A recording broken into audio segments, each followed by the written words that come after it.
doing good. Trey, how are you doing? Oh, it's over.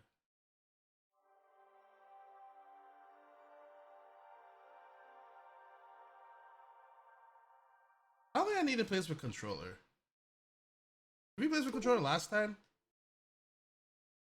I think we did. Here we are. You know what? You want a Whataburger patty melt? Definitely melt. Trey, how's your weekend going, man? Hope you guys having a good weekend.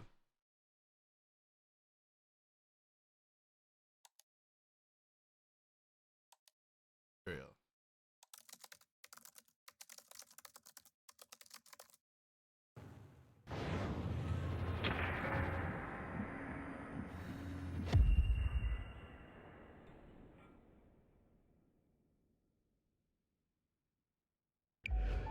Can't complain? Hell yeah, dude.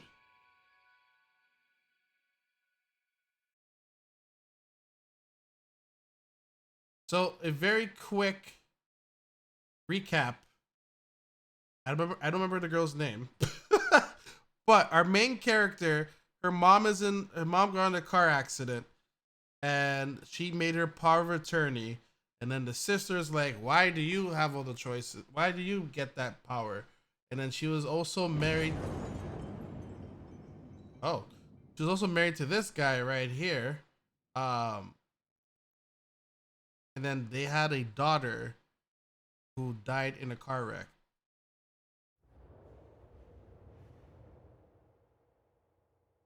So basically, we're just reliving her whole life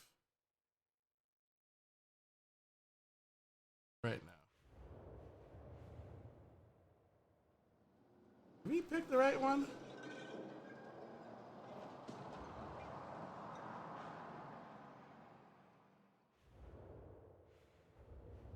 Why did it make me pick this?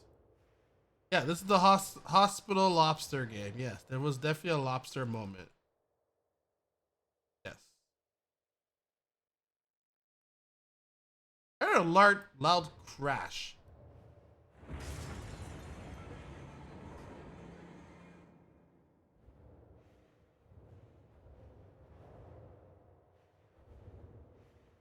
Do you remember the first time we made love? How could I forget? Your arm got stuck as you took your shirt off, and you just stood there with your boobs out. That picture is forever etched in my memory. Beautiful. These two were high school lovers as well. Were you ever gonna come to my help? Certainly not. I had waited so long for that moment. I was relishing it. I will always love your father, you know. Forever. Being able to strip naked, completely naked, and feeling good anyway. Oh yeah, and he called us at the cliff as well. Again one day. We don't know what he did. I've known that once in my life already. You ever seen a game like this before? It's pretty neat. Sadly, we're kind of like in the middle as well, so like you might be a little lost, Trey. Sadly, we're in the middle of the game. It's a well told story.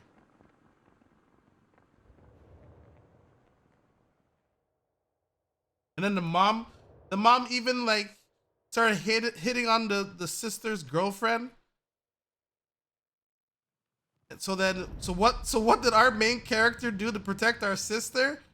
We burnt the house down. This game, like the story is crazy. The stuff she did. Yeah, right here. She was like, "Mom is getting awfully close to our sister's girlfriend," and then before they got caught in the act, she did this. She burnt the kitchen down, and everyone's like, "Dude, why'd you burn the kitchen down?" She's like, "Oh, I'm so clumsy." What? Oh, come on. I panicked. I just felt like something shady was about to happen. See, there it is. Time to think. And also, I was drunk as a skunk, so... You're insane? Completely insane? You really think so? Yeah. This is $3,000 whiskey. You could at least have saved me a glass. You're so stupid. I never felt the need to lie to your father. I always told him everything because I felt like he understood me. I can't just ignore. Yeah, other if you sides want to of see him. the first I part, must I'll be admit, putting but this. with I'll be Alex, putting I this never up on felt YouTube as threatened. well. The first part's on YouTube. That way you could kind of follow. Like I highly recommend checking it out. I think you will like this a lot, Heather. So I highly recommend checking out the first part on YouTube, and then I'll throw the second part up. I could probably throw this one up on Tuesday, actually.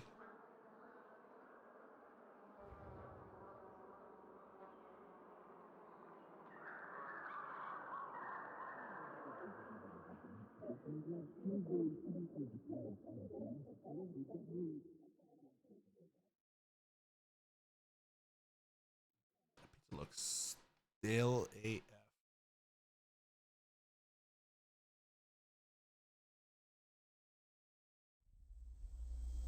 Hi, SB Cooney. All the way lost, but all good. It's all good, man.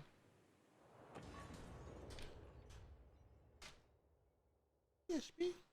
Come say hi. Yeah, you just woke up from your nap. Have a good nap. Yeah. Oh, you had a big naps.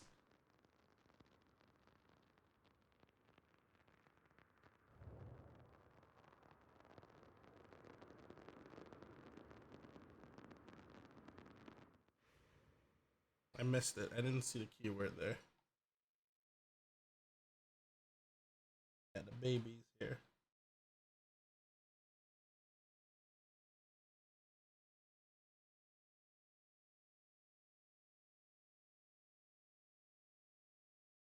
Good nap.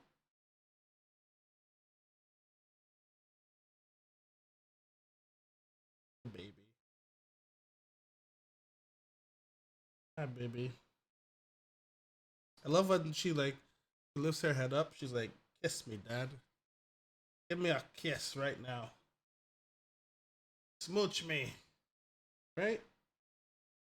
And then she goes into baby mode right here. She wants me to hold her like this.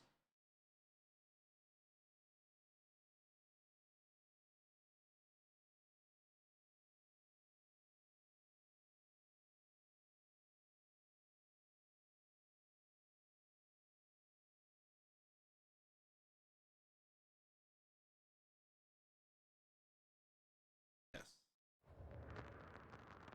Look, as we were flying. He's flat out looking.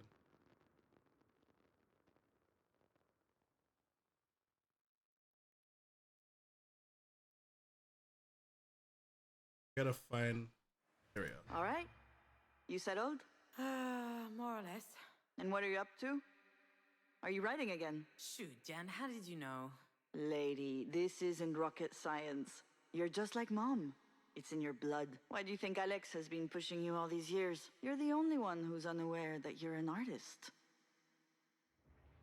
For a long time, I You thought okay? Alex was pushing me to write out of mercy Yeah, you because okay? he thought that it would somehow fill a void in my life. It never occurred to me that maybe I was actually talented and that he had figured it out. Good girl.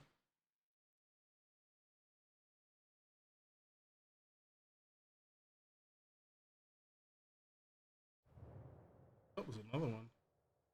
Ask me, where the hell are you going? It's time to say goodbye to your dad, I guess.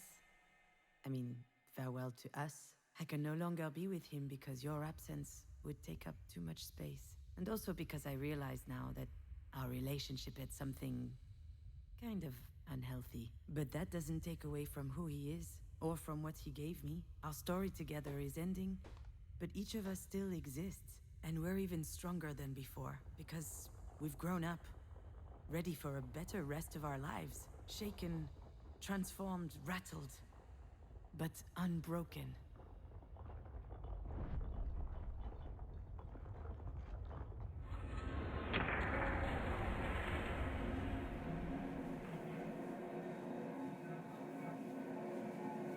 How am I supposed to live with that? Today, it's your dad who feels like his heart is in a million pieces. And this time, I'm the one who can help him understand that it's not all broken. I don't know. What happened to us was as unfair as it gets. I understand why it looks impossible to overcome. But I also know that you will find a way. That's who you are, Alex. You always find solutions. I'm actually trying to learn that from him.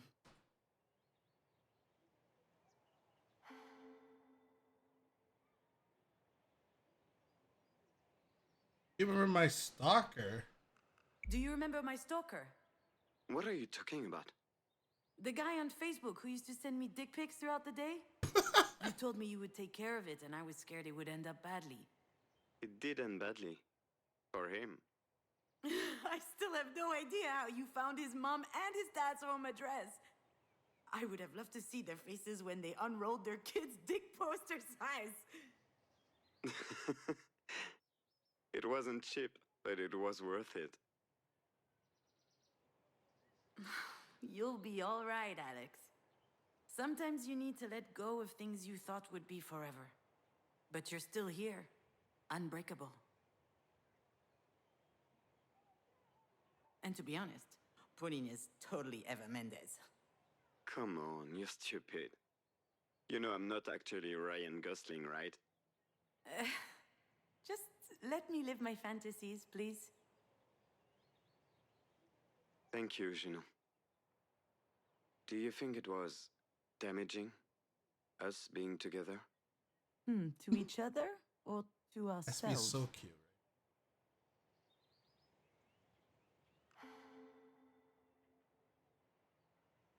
We did what we could. You know what they say? Ooh, that's a tough one. We did what we could. I would have loved to know another way. Yeah, but it makes sense that we can only now understand these things. I think that's called growing up. I'm sorry for what I said about Marie. I hope she gets better. It's okay, Alex. I'm not going to blame you for always being on my side. Did you go see her? No, not yet. You should. 'Cause you never know. You're right. Of course he's right. Then why is it so hard?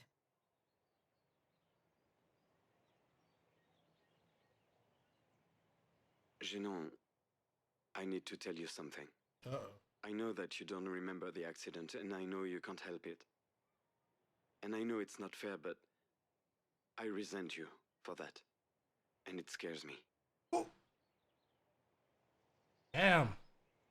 Oh yeah, that's right. She doesn't remember the accident either. I'd like to believe that knowing what happened that day wouldn't change a thing. But I know that's not true. Because there are only two options. Either my daughter is dead, or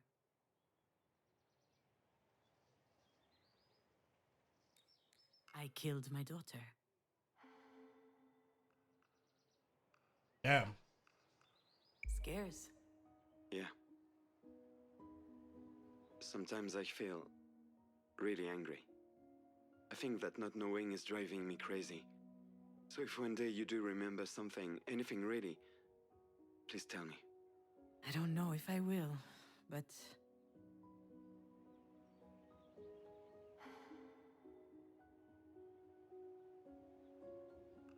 I too would like to know. And I too am angry. Oh, June, I'm sorry, Could you stop being sorry all the time? That is not sexy. Is Ryan Gosling ever sorry in the movies, huh? What about Hugh Grant? Is he sorry? Huh? Hey, Adam Driver? I mean, yeah, they do have that hangdog look. Fair point.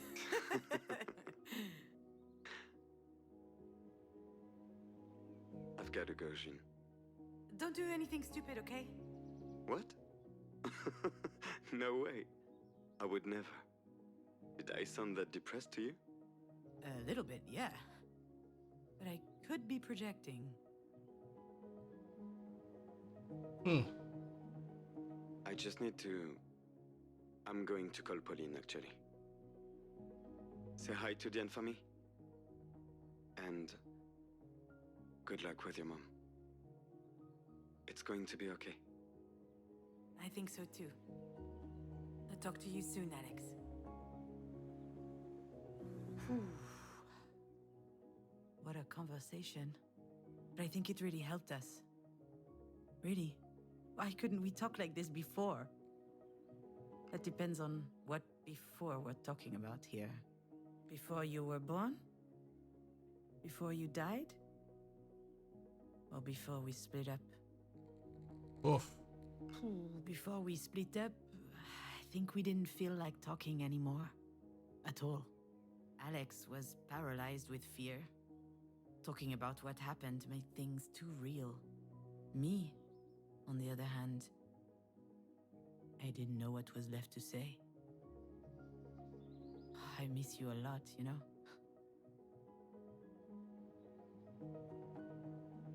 Hey, what are you doing here? Did you follow me? It's forbidden to be here. Hey, wait! Where are these kids' parents? Come back! That could be dangerous! Oof! I haven't run this much since high school. Hey! Can you hear me? Hello? This kid, I swear.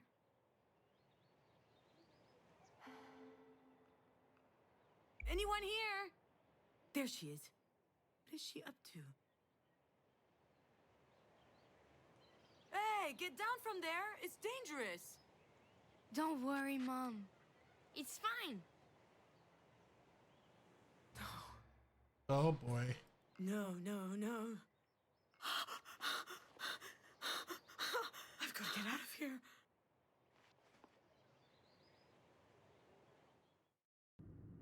There we go again. What is happening? Going through another car wreck. Yep. You're nuts, girl.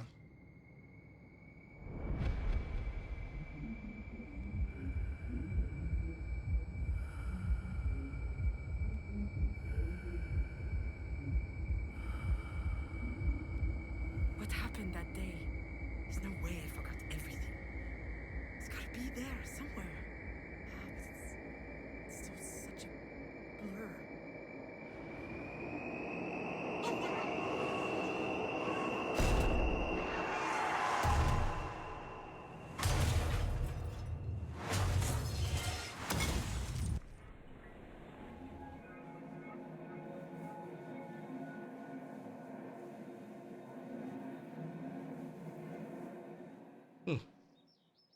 What? Will you be sticking around this time, or are you gonna run away again?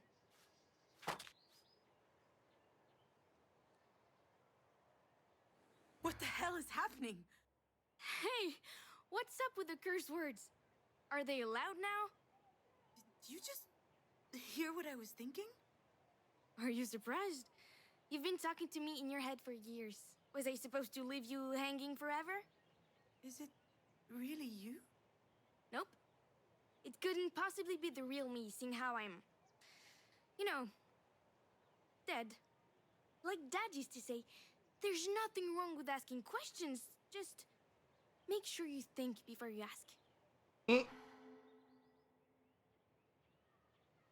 Listen here, Missy. That's enough sass from you. I can still bust your ass even if you're a ghost or whatever. I'm not a ghost. At least, I don't think so. Let's just say that I'm here. Isn't that good enough? It's more than good enough, my little fawn. This is the best thing that's happened to me in a long time. Probably the most worrying thing also. Mom, am I really scaring you right now? Hey, don't do that. Did nobody teach you it's rude to read people's minds? How about you stop thinking and talk to me instead? I'm so happy to see you. So am I. And I think you're very pretty. Oh, thank you, little fawn. I only sleep about 5 hours a night. My hair is so dirty that it won't budge even if I untie it. And I'm Ooh. smoking more than the Amazon rainforest under Bolsonaro. She's a mom? Yeah. I've noticed. I don't know if you remember That I don't know if you remember the that first part, stuff Jade. kills, Mom. But she got in a car accident and her daughter died. And this is her daughter right here. Would that be so bad? Lame. If you really were gonna kill yourself, wouldn't you have done it by now? You're pretty sharp for an imaginary kid. Come on, let's check out what's upstairs. It has been a while. I've been meaning to finish this for the longest The time. view's really nice. Astrid.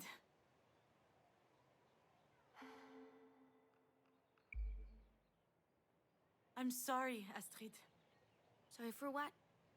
You know. I have no idea. I don't read minds anymore. My mom raised me better than that. That's cute, little fawn. I'm gonna get full, chat. I'm so sorry about...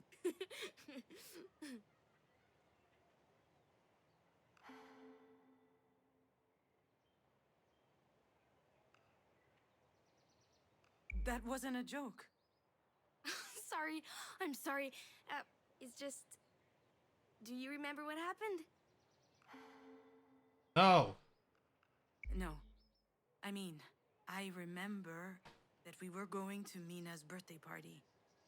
I was driving, but after that, it's all a blur. See? That's why I was laughing. You totally forgot how it happened.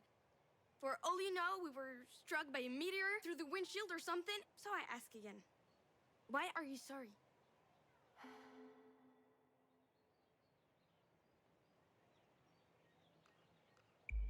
Stop it. I know what you're trying to do, but whatever happened, it was me, Astrid.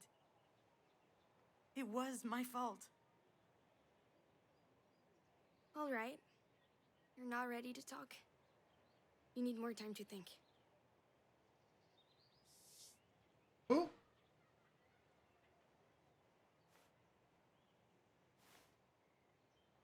Astrid. Come back. Oh.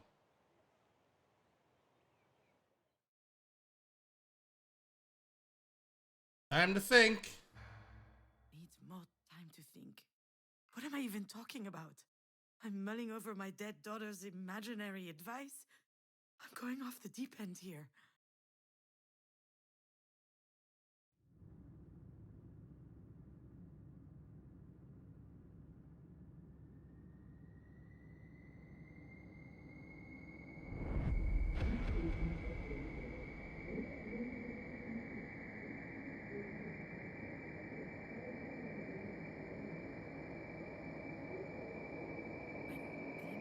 I'm starting to remember, but it's still so blurry. As if I didn't really want. What the hell am I afraid of?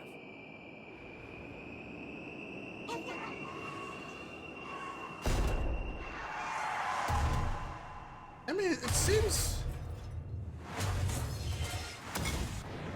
I feel like we remember pretty well. Oh.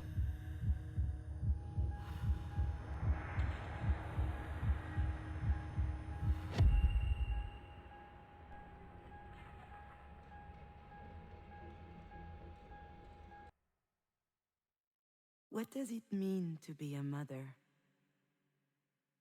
Is it being 100% focused on your child?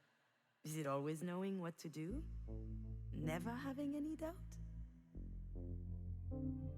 Is it sacrificing your ambitions? If you do all that, are you automatically a good mom? And what if you don't manage it? Does that make you a bad mom?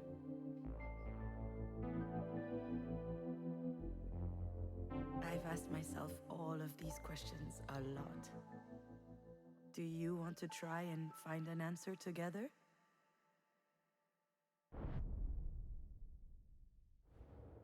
Guess we have no choice.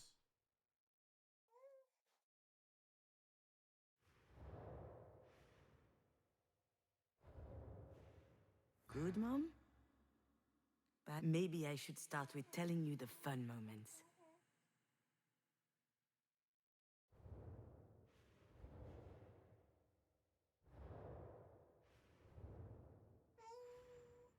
I was so fired up by your birth. I felt like I was high on drugs. I was taking care of you, working, seeing friends. I was living. Alex and I even became involved in politics. We were trading weekends to attend climate marches. I was ready to fight to make a change in the world. SP's very intrigued by the game right now.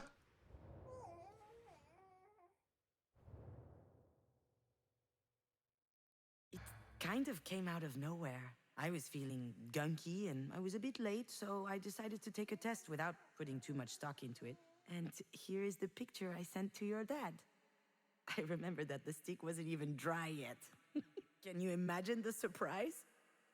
I'll admit that back then, I didn't know whether I would be pregnant one day.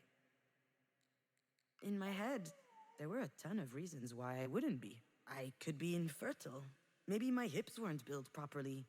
I would probably have a bunch of miscarriages. And especially, I was not up to the task of becoming a mother. Except,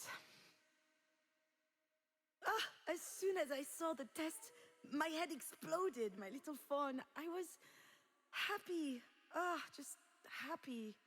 Nothing else. It was an incredible feeling.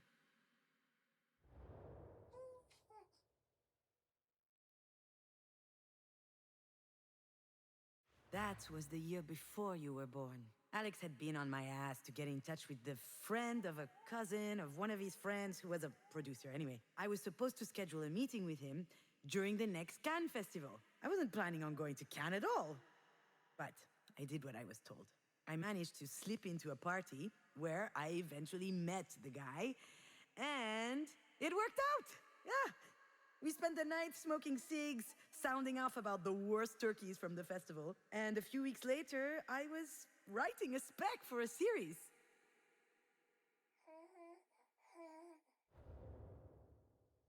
Chi-Chi, welcome home.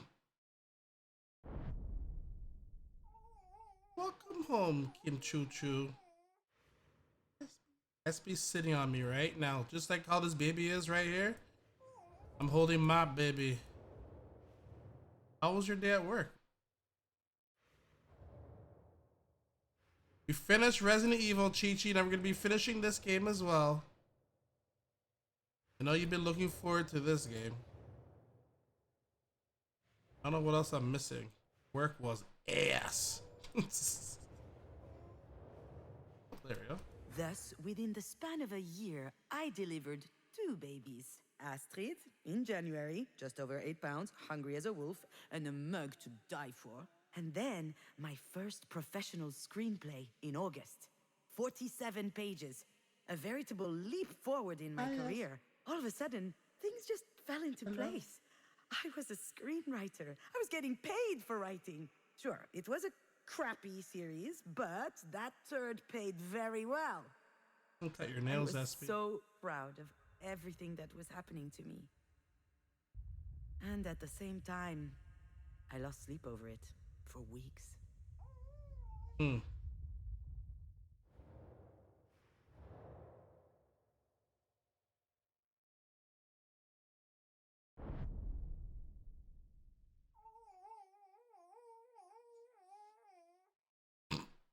Ah. Because there were some dark thoughts too. The ones your light could not dispel. Uh-oh.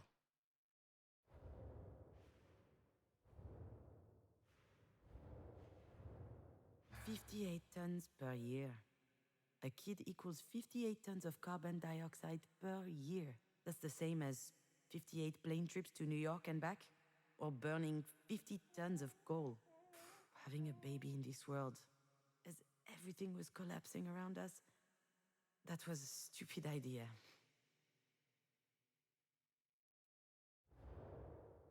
You didn't really get the chance to witness it, but this is a funny time we're living in. Imagine having an incredible daughter and a job you've wanted forever, and then you get glued to a screen and it bums you out.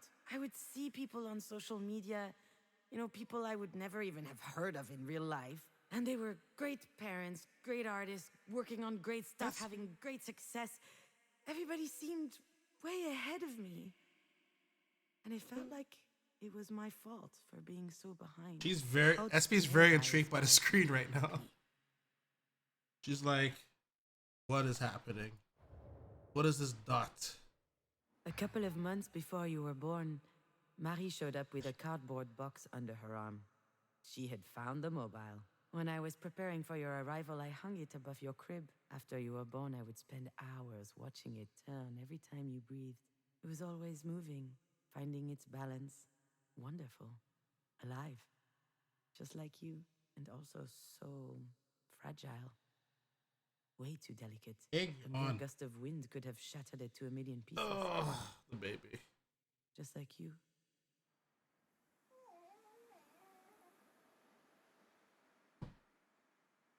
I found it adorable that Marie came to bring us this mobile. And yet, I was scared when I learned I was pregnant. I was scared at the mere idea of telling her. It was beyond me. I panicked. So I decided to hide you for as long as I could. Obviously, she eventually noticed that I was pregnant. And her reaction was unexpected. She was jumping for joy. Why had I been so scared? It seemed so silly.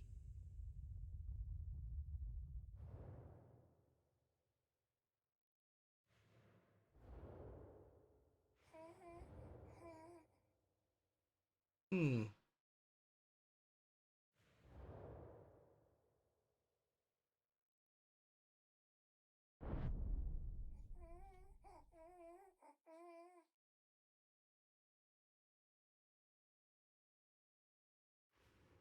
I know breastfeeding while on a cell phone isn't exactly what you picture from a perfect mother. Well, that only happened once, or maybe twice, or a bunch of times, actually. I loved connecting with you, you know? It was a magnetic force. Time disappeared when I looked into your eyes, but sometimes I was overwhelmed by everything else. The earth that keeps on spinning, the anxiety of not doing enough, projects at a standstill while others are going full speed, and then the fear that it would all stop. That's always a little bit there. But I think I was stronger than that in the end. What the hell happened to this lady? Oh, wow. I just remembered something that happened years ago. I guess I was 16 or 17 years old. I was in my room, staring at this mobile, instead of Marie was in the next room, the living room, giving an interview. It was a first. I overheard her talking to the journalist with a soft voice. She was obviously trying to win her over. It was funny at first. She was giving all these juicy details about the crazy nights of a female artist in the 80s. And then she said she got pregnant after one of those nights. And at that time, she seriously thought about giving up the child. And suddenly, I understood that that child, the one she didn't want, that mistake, that was me. Oop! Damn!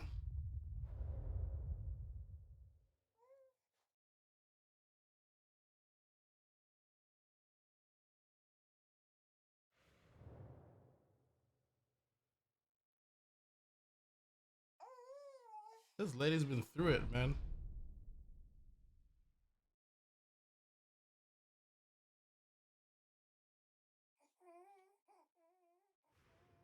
For me, being a mom was one of the greatest joys in my life.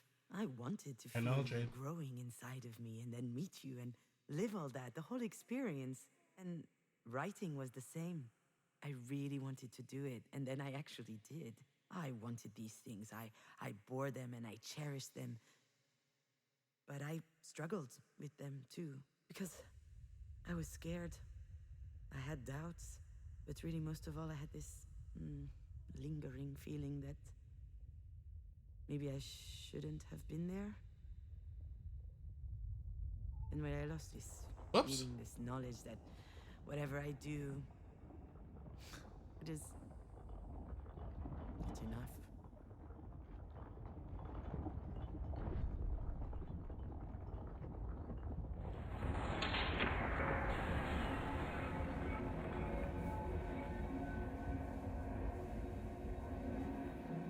Why are you sorry?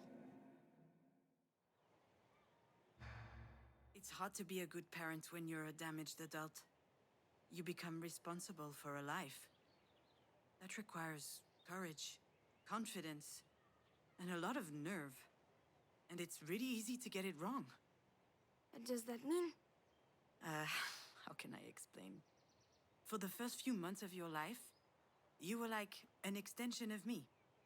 You couldn't talk, you couldn't walk, you could barely see, actually. And I was feeding you out of my own body. Yuck. Yeah, yuck! Having your life in my hands. That funny feeling. That's what being a mom was all about to me. And then one day, Muhammad has my food, chat. Let's go. Let's go, Muhammad. Do this, buddy. One day you got sick. you got sick. It just looked like a cold at first.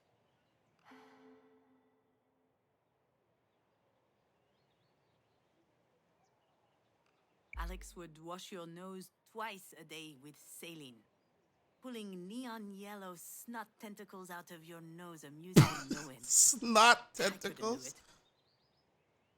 Then things got worse. One Friday night, I was alone with you. You started having difficulty breathing. You were in the living room, stacking wooden cubes, and I just kept staring at your chest. You were struggling to get enough air into your lungs. I tried copying your breathing, and I got woozy. It set my head spinning. So, what did you do?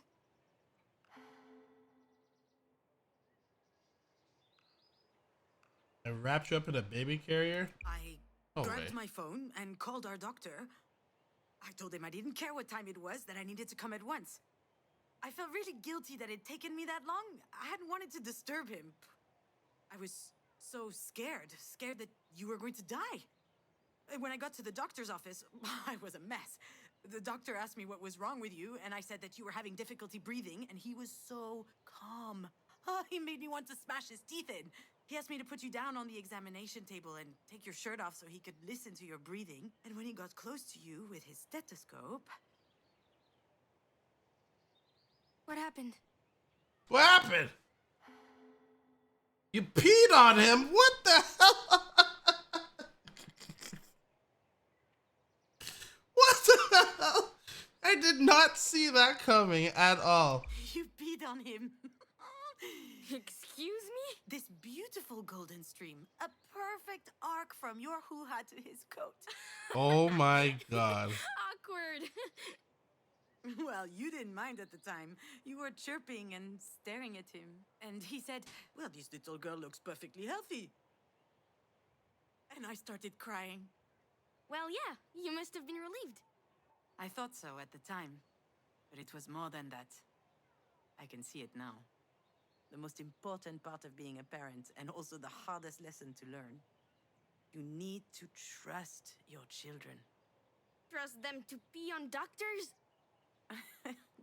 Trust them to live. You weren't there so I could feel like a good mother. You were there to live your life, to become yourself. Peeing on doctors. But I didn't see it. So I spent a lot of my time feeling guilty. Telling myself that I didn't deserve you. What? I don't believe it. I was your biggest fan, you know? Really? Of course.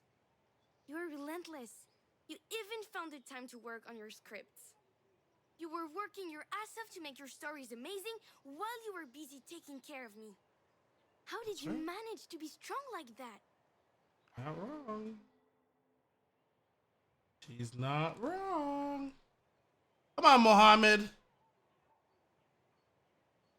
How are you only over there? Me, your father was there as well. I mean, your father was there as well. I know. Imagine, 2 kids at home. Oh my god. Oh, come on. Mom, you know I love Dad with all my heart. But in my view, he probably regards mental fortitude as a kind of superpower. Okay.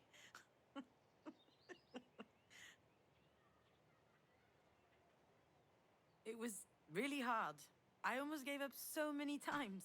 My career wasn't going where I wanted, certainly not as fast as I wanted, but I held on. Oh, jeez. SB. Big kitty cat. Big girl. You gave me so much energy. I presume I took a lot too. Of course, sweetie. I often wish you had an off switch, especially when I saw my face in the mirror the next morning. But that was just a detail. Every morning was magical. I'd grab you in my arms. You'd smile back. I was waiting for her You dinner. trusted me.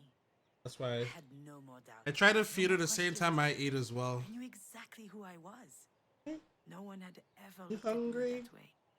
What an incredible gift. It's just a shame you spent your best years writing for soap opera. Wow.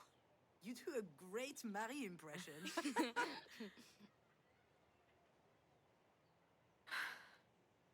It's a bit silly, isn't it? What is? All of this. Me talking to you right now. Then in real, also just look at the sky. Also, just look at this sky. You usually only get these kinds of sunsets in Hollywood movies. Hello? Marie is on death's door, and I'm out here chatting with my Oh. daughter's ghost? I told you I'm not a ghost. And I love chatting with you, just getting to know you better. It's a little late for that, don't you think? It's never too late for a good story. That's what you always said. I say a lot of stupid stuff. Always give me your flirty And eyes, cat. If you'd written down half the ones you told me at bedtime, Always give me your you'd be flirty rich. eyes. She's always like Do you remember the one with the horse stripe that does karate? flirty. A flirty cat. Ninja Yes, you are. Palooza? Yeah. It Oh, was you so see, giving good. kisses. And the Calling you doppelganger out. solving crimes around the farm while drunk. Flirt cat. Drunk ass. Inspector Drunkass. No one is going to publish Hmm. that. That's too bad. It would be a lot better than Marie's books of Russian folk tales. Ah, those books were a snooze fest. Right? Then why did you hug her so hard every time she bought you a new set? Because you can be a child and still know how to be diplomatic. Damn, this child's savage, yo. Where are you up to with your script?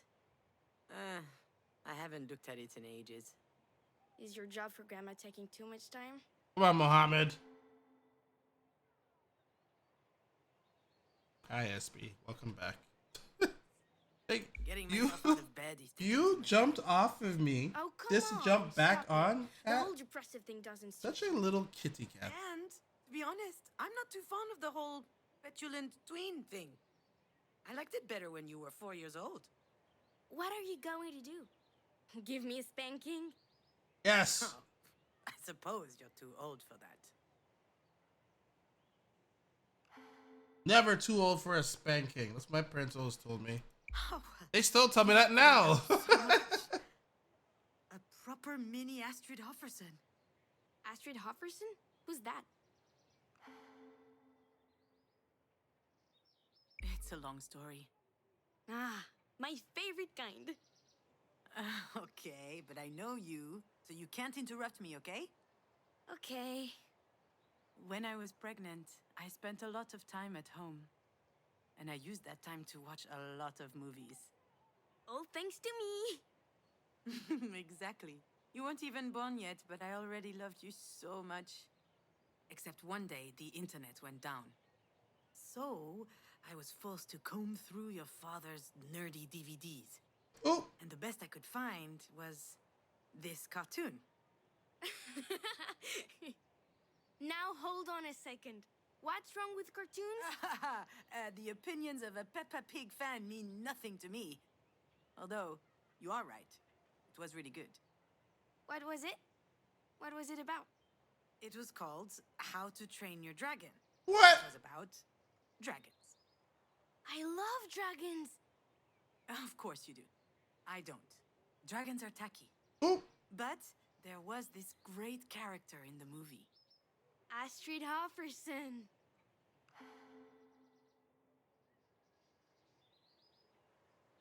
No interruptions. No interrupting. Sorry. I'm sorry. Yes, Astrid Hofferson. She was a young and courageous Viking.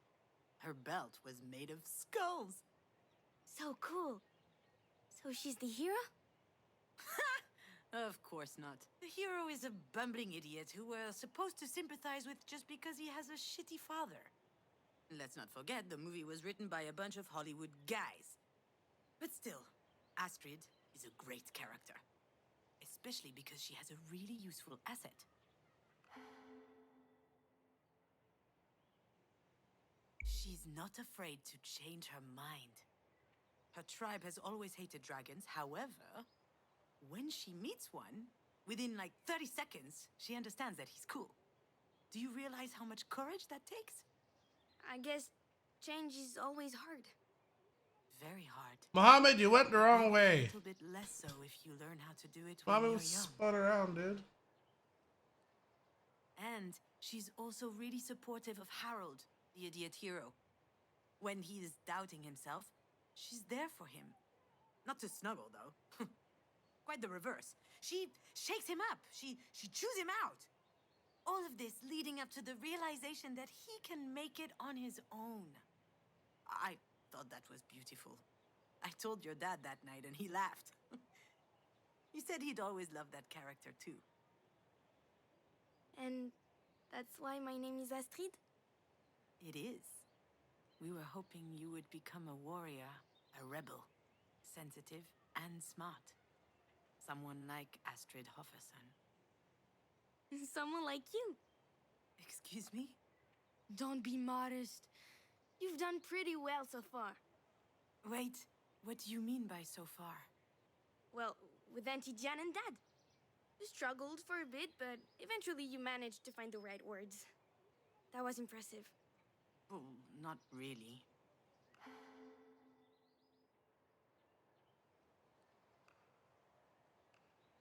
I'm lost.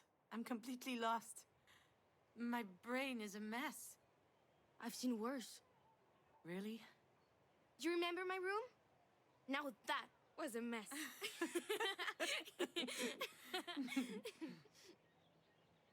Oh my god. Alright, chat.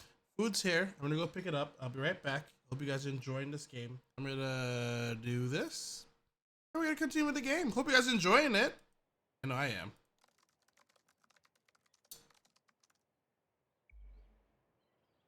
Oh, my little fawn. Before you were born, I was so terrified. Of what? The delivery? No, which is weird actually, because objectively speaking, the thought of pushing a head as big as a coconut through my vagina... Mom, you're so gross. I mean, it's not like you're gonna traumatize me, but I'm meant to be like 9, remember? So what was it that was so scary then? I was going to share my life with someone for the first time. But you were already sharing it with Dad. It's not the same, little dear.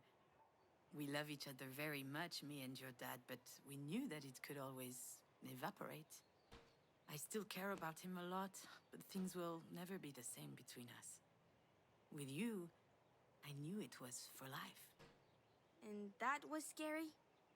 I was a little afraid of losing myself, but I also loved the idea. When you were born, I knew only one thing. I'd never be alone again. That's how it was supposed to be. But I screwed it up. I was a shitty parent. Just like I was a shitty daughter and a shitty wife. And I lost you. Mom, stop. You didn't lose me.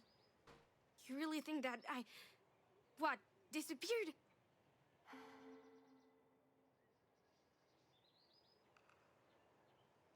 Hmm.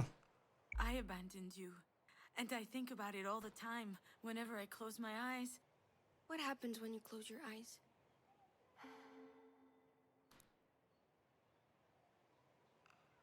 I feel the shards of glass on my skin, on my clothes, beneath my feet. I see the crown of your hair, sparkling like a tiny sunshine on the tarmac. And then I see your open eyes. How can I ever be happy with that tattooed on my eyelids? Mom, maybe you should stop thinking about it. Thinking about it like that. I mean, I don't want to. I mustn't. If I stopped thinking about it, that would be like killing you all over again. Oop. Astrid? Don't leave me, Astrid. I don't want you to leave. Oh boy.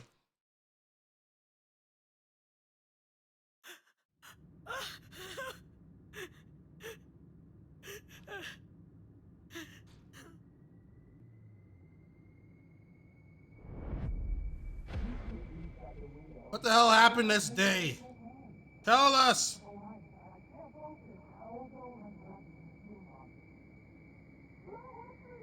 I know. That's what I need to focus on. I think it's coming back. Yes, it is. Just try a little harder, you know. I need to dig deeper.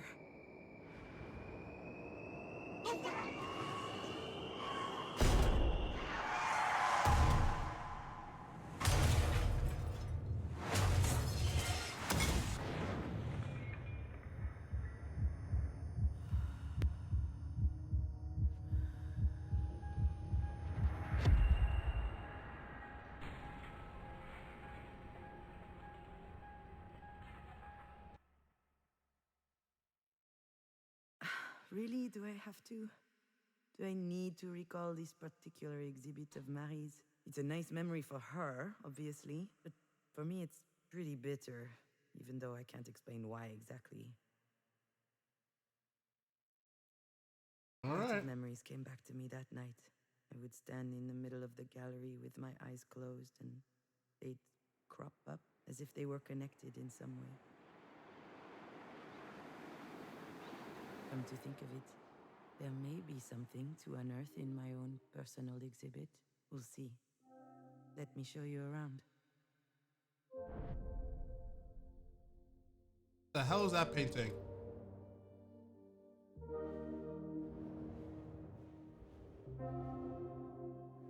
You know this tableau, my little fawn? It's been gathering dust in the back of my personal collection. I haven't displayed it in ages. Here, the artist is depicting her first day at the beach with her daughter. Do you remember?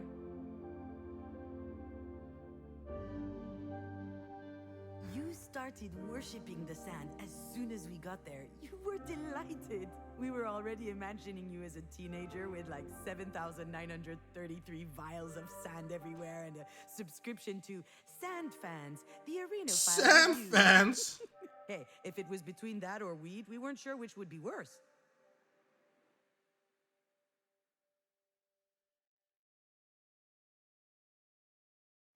You came up to me with a huge seashell. I never understood where you found it. You handed it to me with great pomp and told me I had to write a movie about it. I complained, I don't know his life. I have no idea what he's thinking about, if he's sad or... And then you asked me, so about what is it that you write movies then? And I was speechless for a moment, but...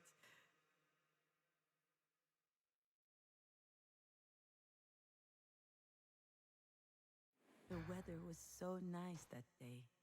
We had eaten ice cream under the big umbrella. Then you pulled out your little tongue, your head got close to my arm, and I felt something cold and wet above my elbow. You taste salty, you said.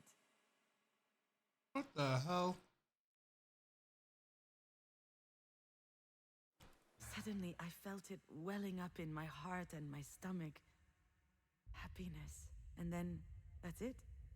That's what I wanted to write about. I had totally forgotten this, but at one point in my life, I wanted to write about happiness.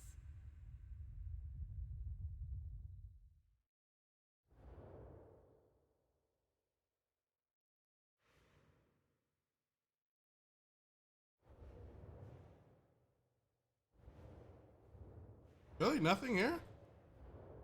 Interesting.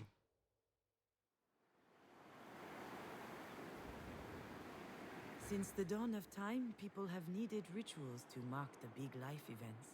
Here, the artist is depicting her final farewell to her daughter. At least that's what she thought at the time. One day, on a whim, I made the call. I didn't tell your father. I didn't feel like explaining. I just called Diane, and I told her to meet me over there, by the sea. And she didn't ask any questions, nothing. She just said, I'll be there.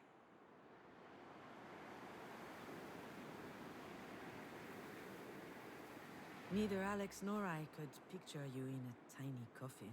We really preferred that you remained with us, like fine sand in a pretty vase. But in the end, even that was too heavy. I kept thinking about it.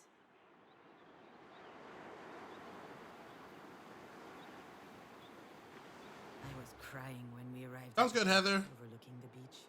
Diane gently took out the urn from my hands, opened it towards the sea, and she said, Donnie was a good bowler and a good man. He was a man who loved the outdoors and bowling. I burst out laughing and snot splurted out of my nose all over my fucking chin. And Dan was laughing too, and 1,000 particles of you flew out around us, all up in my hair.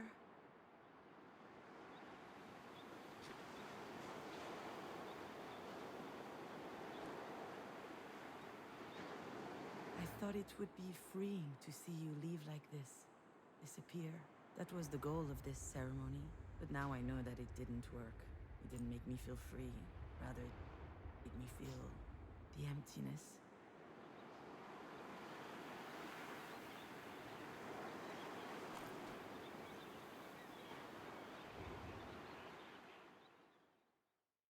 Hi, Angela. Just munching right now. Some dinner. Here, the artist is depicting herself on the bus. Trying to back finish this from the game. shore. Outside, the setting sun represents something or other. Is it the end of something? Or the beginning? I looked outside the window, and this poem came to my mind. It's Lamartine. I had to learn it by heart in high school. Setting or just rising in a sky clear or gray, what good is the sun? I disregard the day. Were I to track the whole long course of his travel, I my got eyes would just witness all the void and gravel. I some desire foam. nothing that he could ever disperse. I don't demand a thing from the great universe.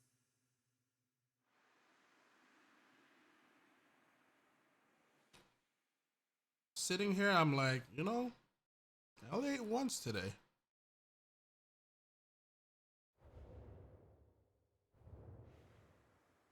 I was all by my lonesome on the bus back, with just a few specks of you. I was holding your urn against me the whole way back. It was empty, but it felt heavier than ever before. That's what I felt when I came back from the cliff. The poem, the empty bus, the urn on my knees. A void. Back then, I thought it was a good thing. I said to myself, maybe I can start writing now that this is done. And then, nothing.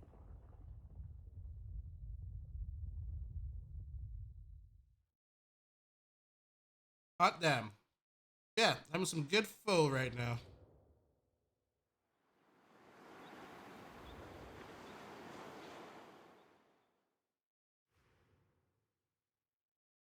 I remember almost every word of the pretentious card next to Marie's painting. The Auto Portrait series is undoubtedly Marie de Mange's most ambitious work to date. She arranges herself in a discomfiting position, ripe with malaise and also a certain eroticism. Self portrait number 8 is the final entry in the series, and one of the most powerful paintings of the 21st century. Apparently, the Excuse public me. loved it. That was the series from which everything started for Marie. I must say that there was something vibrant in these paintings, a sweet and vulnerable mystery in her eyes. It made me sick.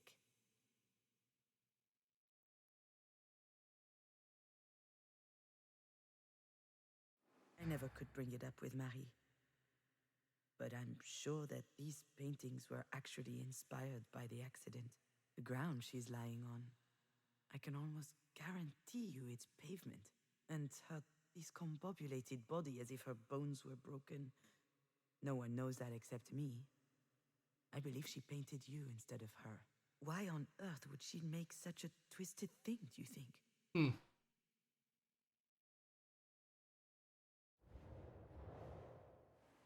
I couldn't believe how many paintings Marie had done since you died. Meanwhile, I couldn't write for my life. It made no sense anymore. When I left Alex, I did get started on something, as if separating from him had inspired me. But after a few months, nothing I had written was worth reading. Those paintings made me so angry. I kept thinking this: Marie is feeding off of my bereavement.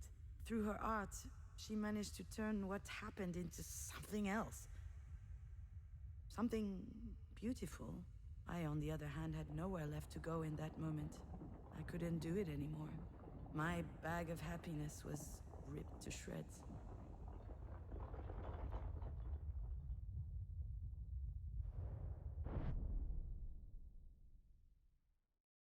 God damn.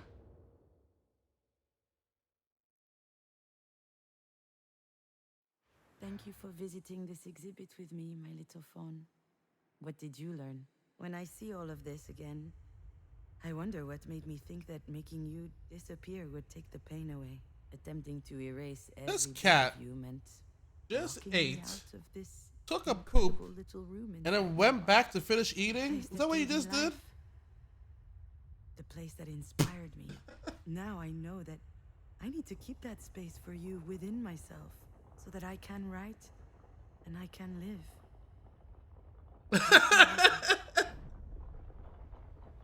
And she's looking at me when I'm telling you guys about this. She's like, I need to make some room, actually. You really think that I. What? Disappeared?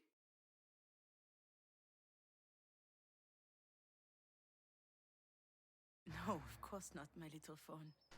But when you died, Excuse me. I found myself in an impossible situation. I need to make a I little stayed bit all more the room, time. she said. I kept telling myself it was my fault you weren't here anymore. It's awful to love someone that much, you know? On the contrary, I think it's beautiful. She feels better now? Sure, it's I mean, she did beautiful go back and and eat. awful. So I looked for a solution. How? I did what I always do. I watched movies. Like what? I don't know about lighter, because wouldn't she just replace the meal? Eternal Sunshine of the Spotless Mind. It's about a couple who are separating. Mom. I know. I just wasn't in the mood for rom-coms at the time. If I had been, I wouldn't have gone for something starring Jim Carrey. Anyway, in the movie, there's a machine that erases people's painful memories. Jim Carrey is heartbroken, so he uses that machine because that's the only That's way why to she's go on eating more. living. That's what I tried to do with you, to get you out of my mind. Except you didn't have a machine. No, I had medication, I had a job. And I even did a farewell ceremony. I thought that if I could get you out of my head, I might be able to feel better. Did it work? Of course not. Why should it? That wasn't the right way to handle things. Now I know how lucky I am to be able to think about you every day, even though it's hard sometimes.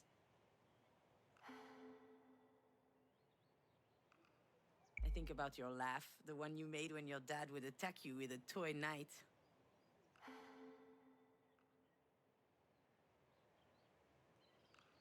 I think about your little doodles. You came back from kindergarten every day with fistfuls of them. We filled up all the walls with them. So we ended up having to sneak some into the garbage. I knew it! But I promise I always looked carefully at them before.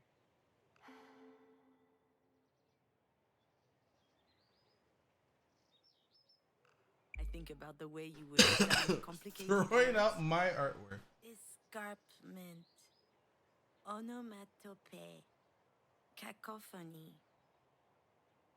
They were in stories we'd read to you. You loved to parrot them back. I think about all of it, little dear, and it's a reminder that you are here with me. I carry that with me into every decision I have to make, and I won't let it go for the world. I'm better now, you know? It still hurts like hell. But I get it. I can survive this. On a good day, I can even convince myself that it could be worse.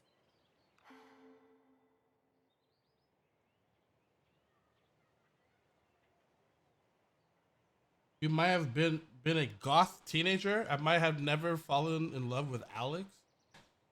Let's go with that one. I might have never fallen in love with Alex. Really?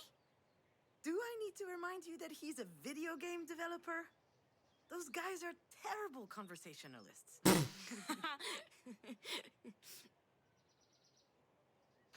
You've taught me all of this.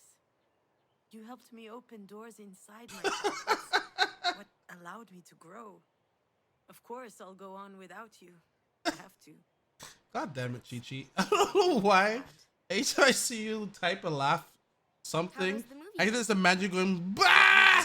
Like laughing like Eternal that. Sunshine I don't of- know why. Whatever. No. Well, Jim Carrey and Kate Winslet meet again. And since they don't remember each other, they fall in love again. But then they find old recordings of them saying horrible things about each other. And? Do they split up again? No.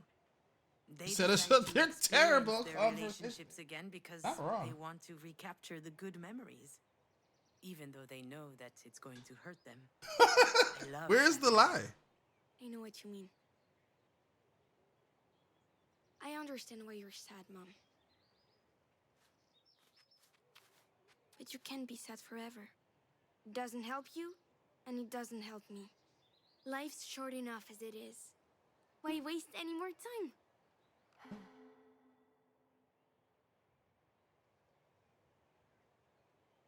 I need to be sad. You can be so egotistical sometimes. Oop. Excuse me? Where do I fit into all this?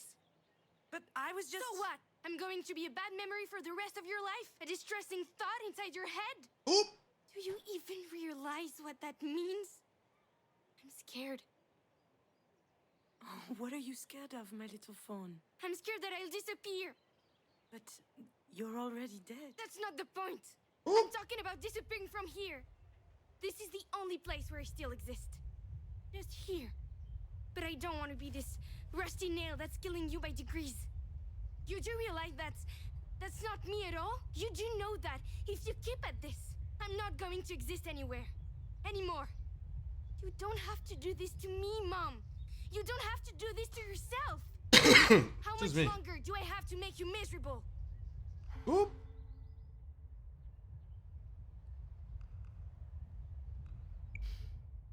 I know you don't deserve that, my little dear. It's all my fault. Stop it, Mom. Just stop. You're stuck on repeat. I know that this can be easy to process. And I know that the truth hurts. But right here, right now, you're gonna have to remember. No! I'm not sure. What do you mean? What are you talking about? Astrid? Astrid! Oh. Are you to remember now? She's right. Of course she's right. I need to remember now. It's time. I think I'm ready. That's it. I remember now. Not everything, but You could at least crack a window. All that rain brought a cool front. it had just rained. The road was wet and Oh slippery. no. Ah, shit, I can't drive with these heels on. I didn't sleep all night. I can't focus. Also, I was exhausted, stressed out, in no condition to drive. I was nervous about meeting with my producer. Mom, watch for the deer! I don't know why I didn't see the deer earlier. My mind must have been elsewhere. When I heard your warning, my first thought was to avoid hitting it. They were your favorite animal. So I swerved and we ran off the road. And then...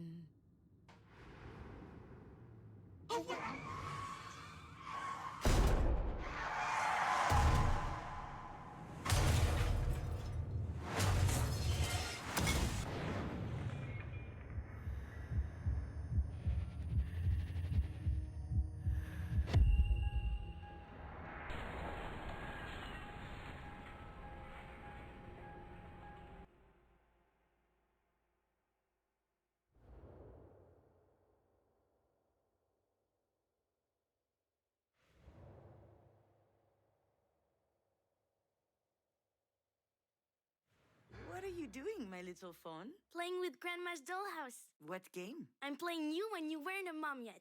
Can I play? I'll be Alex. Hey, cutie. You come here often? Hi, do you want a baby? Oh, this is moving a bit fast. What the heck? Let's make the best little girl on earth. Of course she'll be the best. How What do you know? the hell? Well, I'm the one making her in my belly, so... Talking to you was intoxicating. Every time you opened your mouth, I was expecting the unexpected. I loved the way that your little brain continually managed to make sense of the world. But that day, the most astonishing thing was your assurance. How on earth did you have so much trust in me?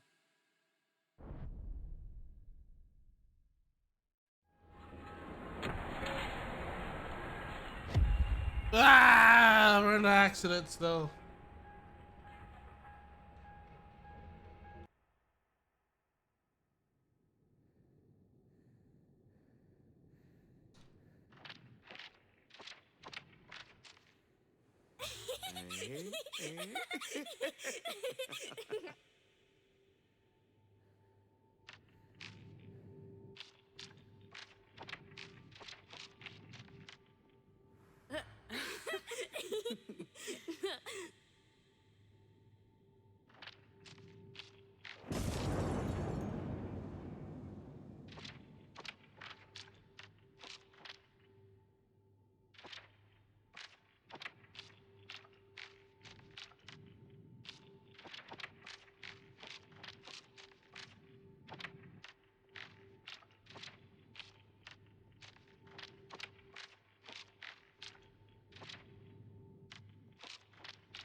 Listen to me, Juno. You and Alex brought an extraordinary little girl into this world. Astrid was our sunshine. She gave us all a lot of light all through her tiny life. You were able to make such a being because you have it in you. The sun. And the sun never goes out. It shines. So hang on. And shine bright. I know you can.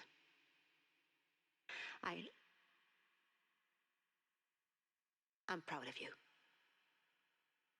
You and Marie have a connection that's peculiar. You used to spend hours in her shop watching her paint. She loved that you were so curious. She smiled at you, explained stuff to you. She asked for your opinion about her work. Can you imagine?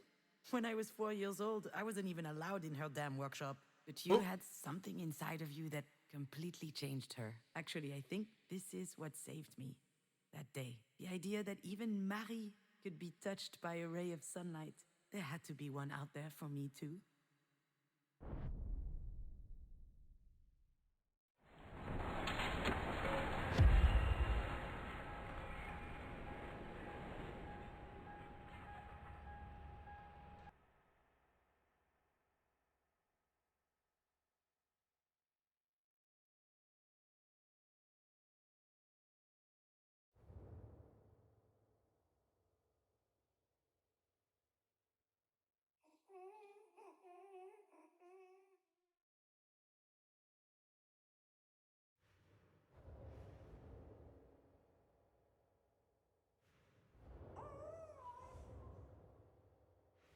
Damn, June, I can't believe it.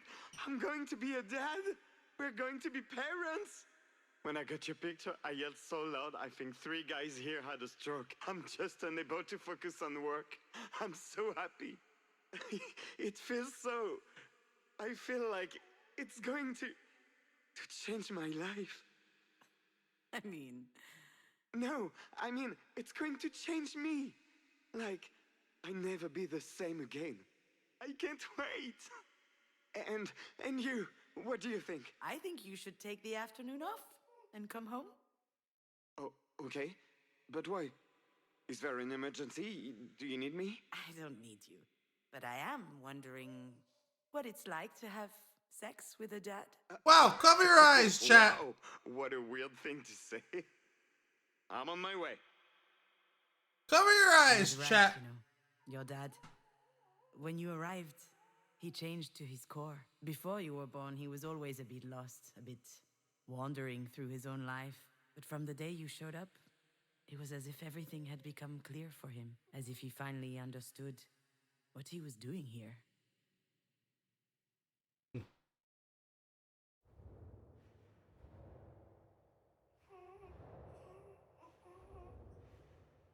I know, Chi-Chi.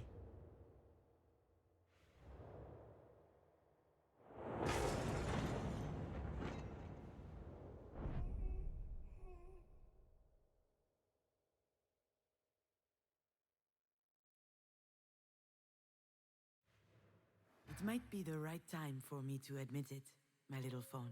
You don't have magical powers. You never had any. You didn't put us under a spell.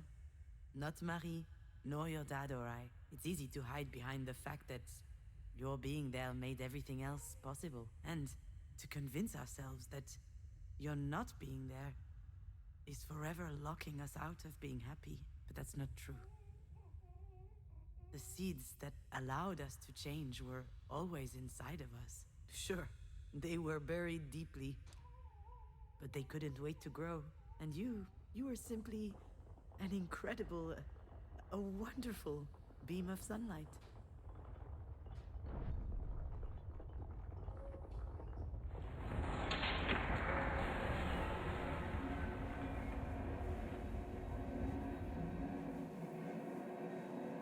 You don't have to do this to me, Mom. You don't have to do this to yourself. How much longer do I have to make you miserable? My little fawn, I can't do this to you. I don't know if I'll ever be able to forgive myself for what happened, but you've brought too much light in my life for me to reduce you to that. What is that?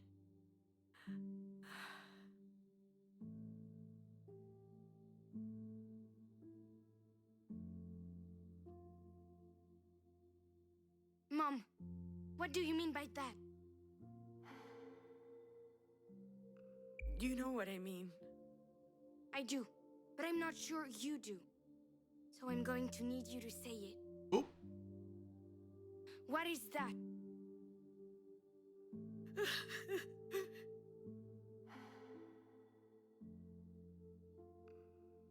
The accident.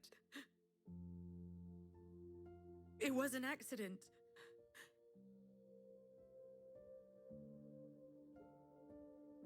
Yes, it was an accident, Mom. I lived a life full of joy and laughter and vibrating plastic lightsabers.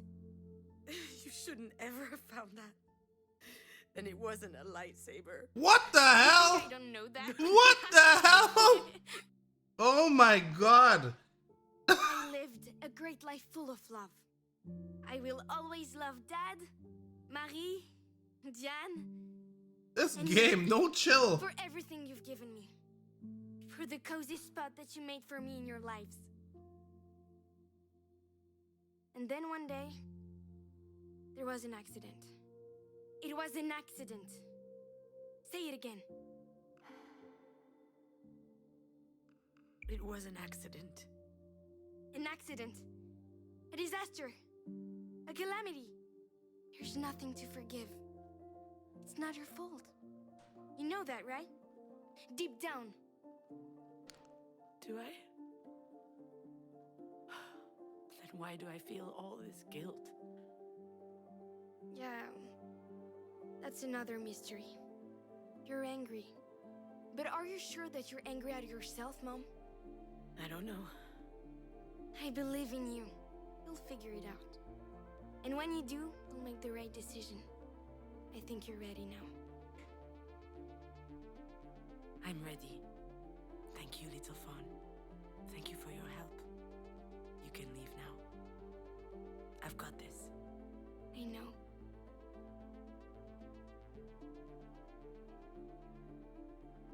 I love you very much, Mom. Aw.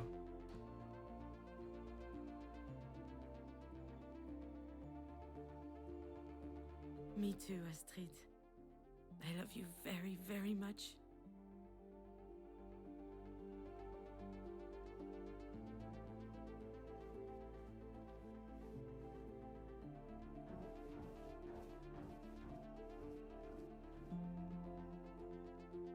I know you'll always be with me.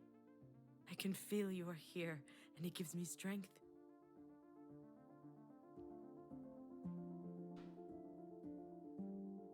And I'm going to need a lot of that if I'm going to go in there. But Marie needs me. Yep.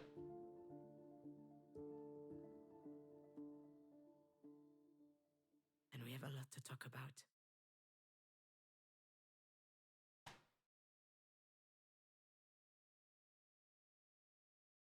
I guess I should have asked the doctor to give me a little something before I went into this room. You don't get free samples of benzos every day. All right, Juno. Cut the bullshit. Hi, Marie. Sorry I made you wait. I had to sort out a few things. A lot of things. But anyway, you knew I was coming eventually, didn't you? You've always had this weird gift of knowing what we're about to do before we even think about doing it. Once again, you were right. I'm here. But I almost didn't come in. I was close earlier, but I just stood outside the door. I was angry at you. I don't even know why. I mean, you're not exactly the warmest mother in the world. Still, why are things so complicated between us? Why do I always feel so threatened when I'm around you?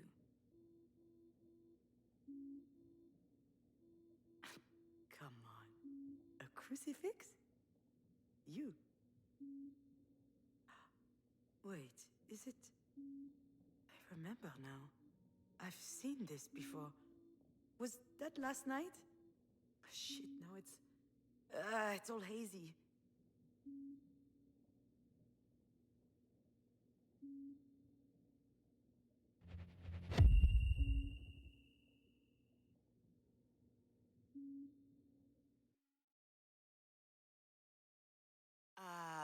Hold on. What's that around your neck? Is that a cross? This? It's a childhood keepsake. I found it in my stuff a while back. What? Were you a choir girl or something? It's a bit more complicated than that. I'm listening. Please, you never told me anything about your youth. Ugh. What the heck? After all, why not? That might do me good. And I owe you that. What the hell? What's that supposed to mean? Nothing.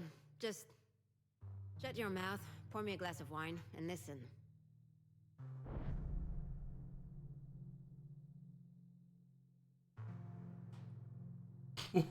What?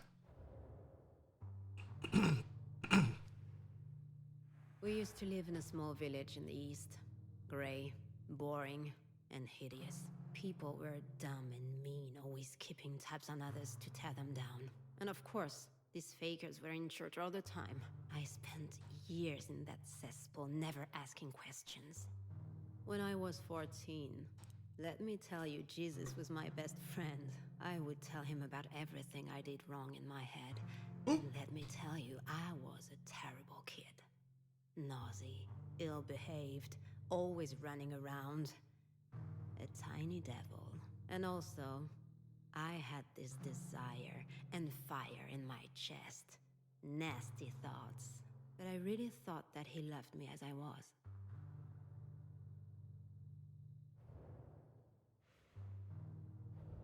Back then, I had 3 sources of comfort. Jesus, books, and drawing. So I spent an insane amount of time sketching in the neighborhood churches. It was a disease. Everything I laid eyes on had to end up on a sheet of paper. At least then, people left me alone.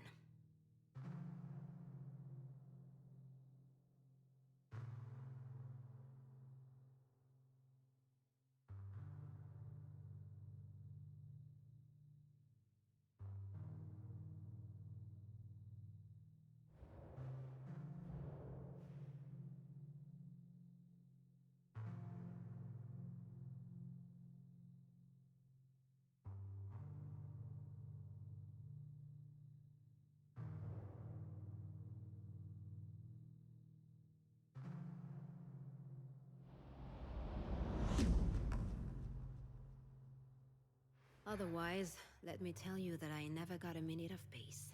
Family with 4 kids living in a 2-room apartment. So, I looked after them.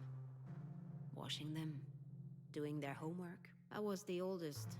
7 years ahead of my oldest brother. Those little ones were like my own kids. My mother had too much work. At least, while I was taking care of them, I didn't have those weird desires.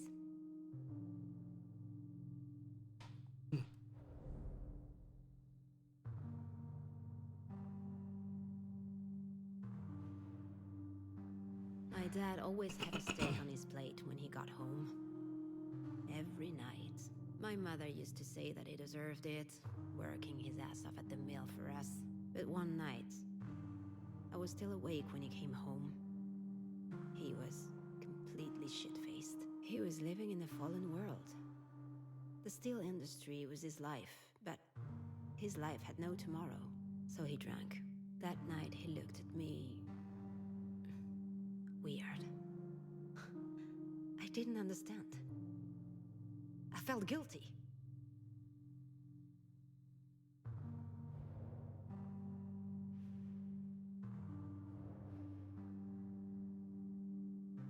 We were 2 peas in a pod, my aunt and I. She was the whore in the family. What? She didn't want to settle, she didn't want kids.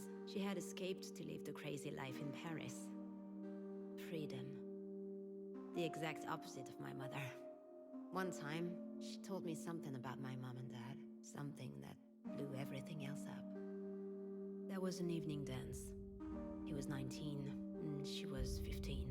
According to my aunt, he was a bit tipsy. He brought her into a small clearing, and there, he forced her. They had to get married in a hurry after that, when they learned that my stepmother was pregnant. Pregnant with me. Oop. My mother always worked her butt off. She would work one factory job after the other, then clean up rich folks' homes. I used to think she was the bravest person in the world. And the strongest. Of course, she had her own temper. She would get into these screaming matches sometimes. And she would drink too. But I was convinced that I could trust her. I get so immersed into this, I forget I have food by me sometimes. Oh no, it's really good. It really well. I know, I know it would have been a better experience if we played through this, one sitting and everything. But it's a really good game. One night, I went out with some girlfriends and boyfriends. We only went to the movies, but she lectured me. You're bringing shame on this family, she said. People at church are talking. Something bad's gonna happen to you if you keep tempting men. I answered that if it ever happened to me, I, for one, wouldn't marry my abuser. She hit me. Oop. For the first time. She hit me again later. I was getting slapped around because she hated her life. I was blaming her for not fighting back. I wasn't going to let her treat me like this.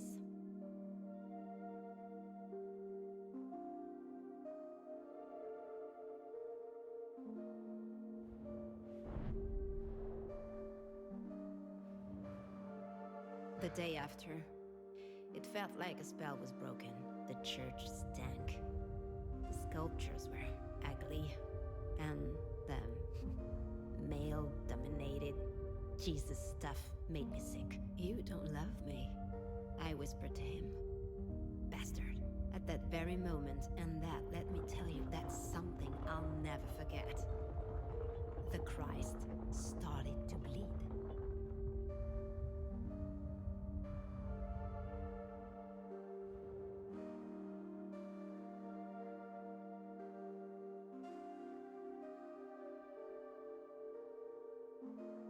Hey, that's blood this time.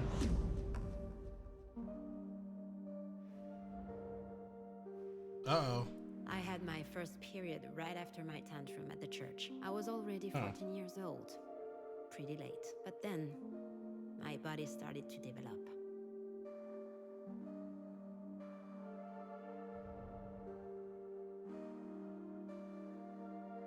The more my body changed, the more my father scared me. Hell, he terrified me. Not just because he was domineering and brutal. It was uncomfortable even being in the same room as him. He was always watching me, commenting on my clothes. I felt like a piece of meat.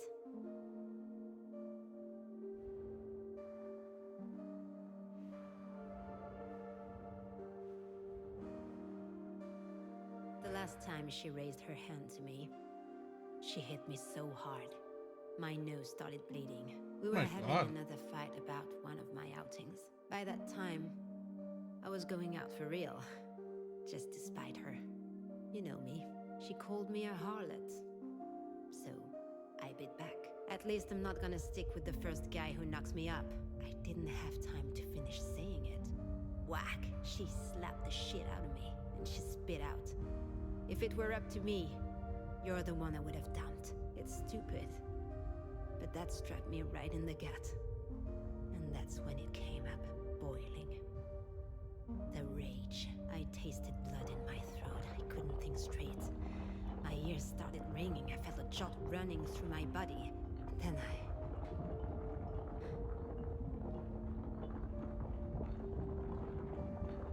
it was over. I couldn't walk it back.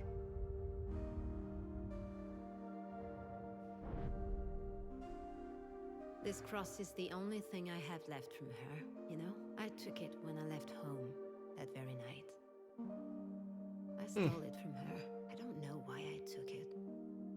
I used to do that a lot back then. Steal stuff, but I'm happy I did it. It gives me a chance to think about her, to remember, never to be like her.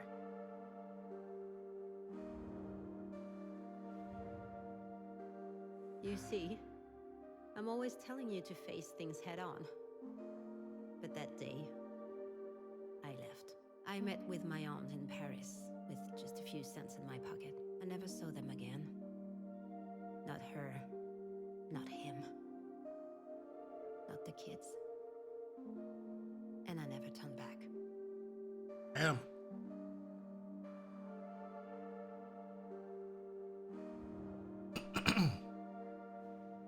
You hear, Miss Kivas? Shit, don't tell me you fell asleep. Ugh, what a disaster. You really can't handle your booze. Don't worry, daughter. I will still be there tomorrow, and the next day too. There to tell you again what you already know. People are ugly, let me tell you. They're dangerous, all of them. That's just the way things are. It's inside them.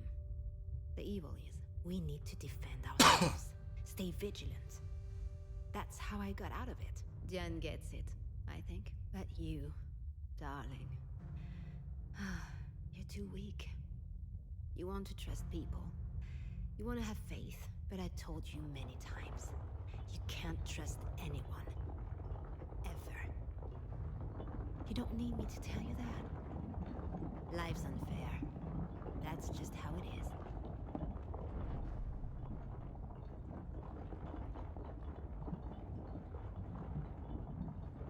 So this is what your life was like. That explains so many things. Now I understand why you can't trust anyone. Why you don't let anyone love you. Anytime I think about how it must have been for you, it's increasingly obvious. How lucky I was to have Astrid.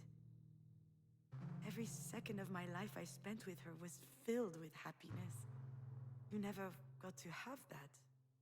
Not as a daughter. Nor as a mother. But how could I forget what you told me last night? I mean, I wasn't all there. Too little sleep and too much wine. But for the first time in your life, you open up a little and I nod off? It's absurd. Mm. As if I didn't want to hear it. Was it that I was angry that you waited so long before telling me? Or was it something else? Something I didn't want to look in the face until now?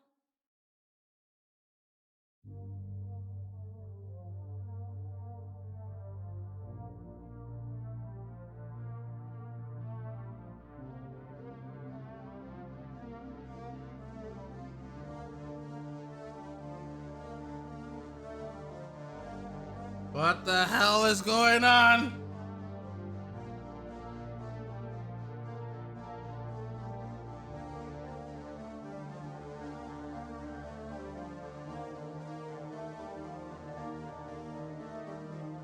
What the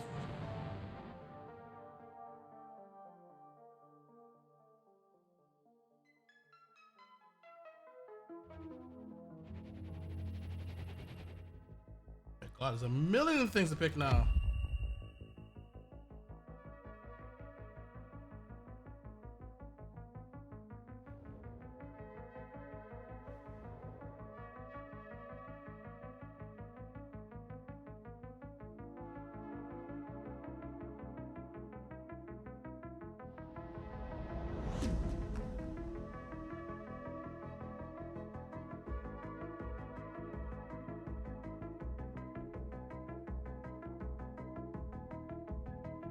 This isn't news to you. It's unfair, but that's how it is. You didn't choose to be my daughter. I didn't choose to be my mother's daughter. I could blame it on God, but that would be giving him too much credit. I don't know who's to blame, really. I do know that it's unavoidable, though. And Astrid, she didn't choose us either. She wasn't supposed to be part of this family. At first, I thought that she could be the one to break the cycle, but in the end, the curse got her too. Oh, And it no. hit again. Harder. My shitty curse.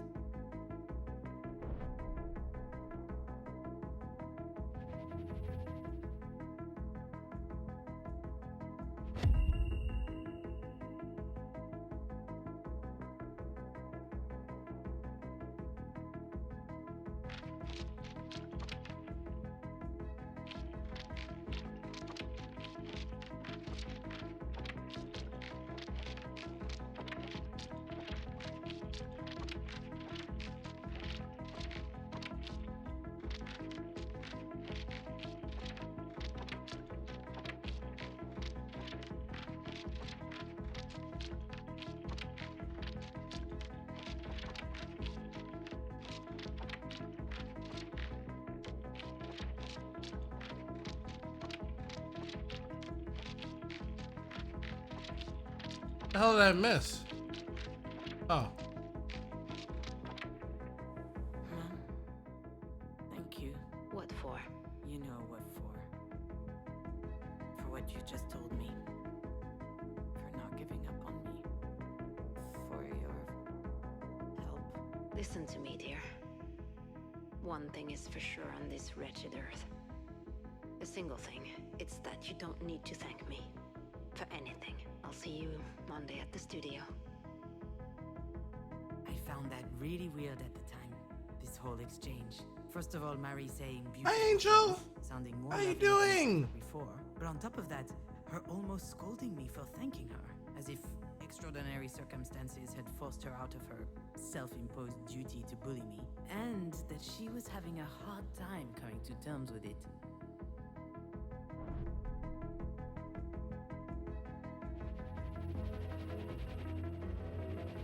Happy Saturday.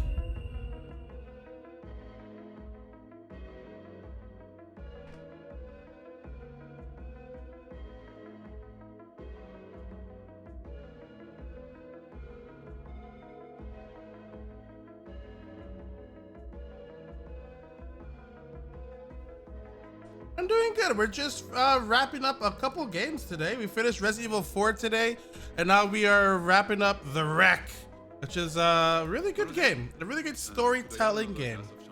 Oh, I don't work here. I'm Marie Demange's assistant, also her daughter. Her daughter. Remarkable. But you don't look anything like her. Do you paint as well? No, I don't. I'm more of a... Of course you don't. Why would you, with such a talented mother around?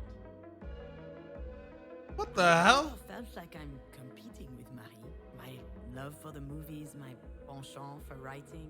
I did it all for myself, without thinking about her. But perhaps she was actually feeling threatened, as if the creative process... Yeah, no, this is a really, really good game. We played the first part of the game, and now we're just wrapping up the second part. So it might not make sense right now, but it's a really cool game when you put it all together.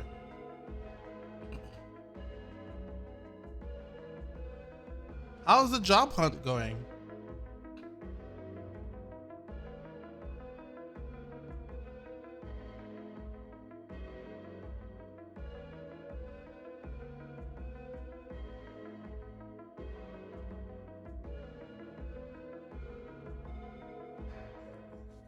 Thank you for the mobile.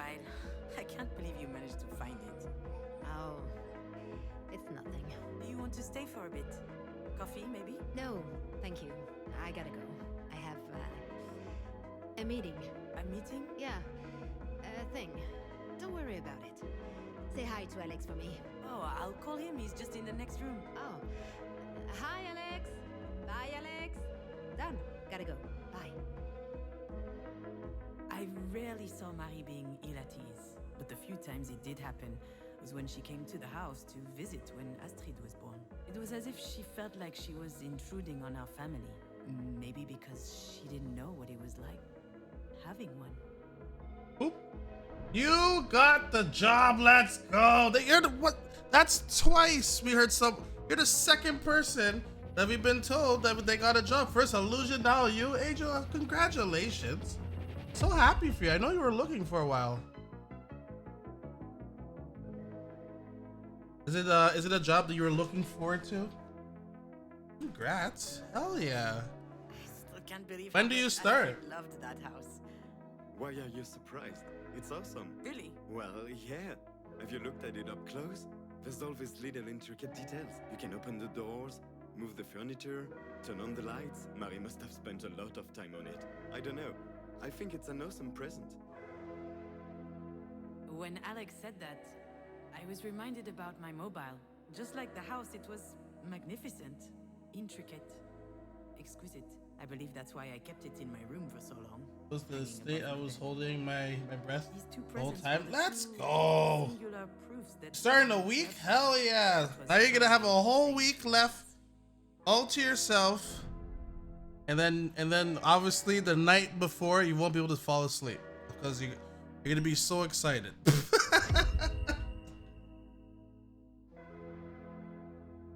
You're gonna have a whole night. You're gonna be like, oh, I'm so excited for work and everything, and then the night before work, you can't sleep.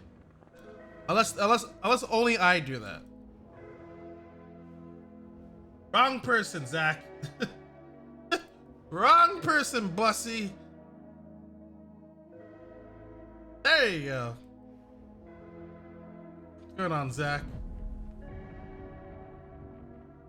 What a crazy game this is. I think this story right here is probably my favorite one. She saw the mom ready to make a move on her daughter's partner, and then we as the character lit the kitchen on fire. We set the kitchen on fire. These paintings are magnificent. But how do you do it? Oh, well, that's hard to put into words. Usually I have a theme in my head, a topic I'm obsessed Zach with, sleepy? and Hell yeah. all of a sudden, everything becomes clear. I know how that usually goes, yeah. The colors, they fight their way through my brain. Kinda like visions. And then, I simply must paint. I can't control it. In fact, if I didn't paint in that moment, I could flip. Do crazy things. While Diane and I were dancing, I could hear Marie doing her spiel for Sasha. I Ooh. heard it 100 times. The visions, what she called her mystical experience. She making a move. Crap. Making a move on your 10 minutes later, I set daughter's the kitchen on fire. partner? Blinded by the urgency, as if my body was overriding. Wouldn't you my lit the brain, just kitchen so she on showed me. fire as well? As much as I hate it, she might have been telling the truth about her process. I guess I work like that too.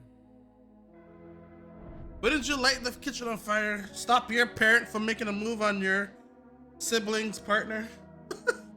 What a sentence. You would lit the... I'm gonna scorch this room right now. I ain't watching this. Light the room up.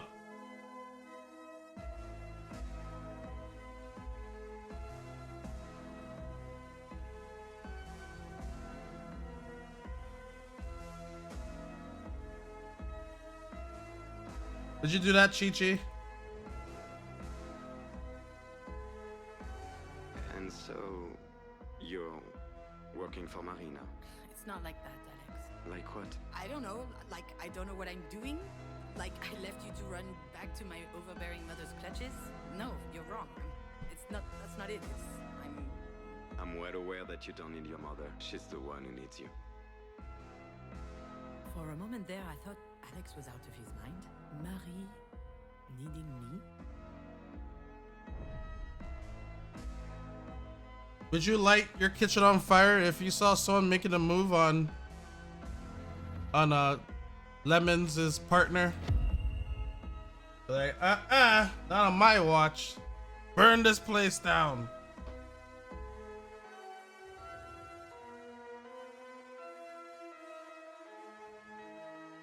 What about those over there in the tank?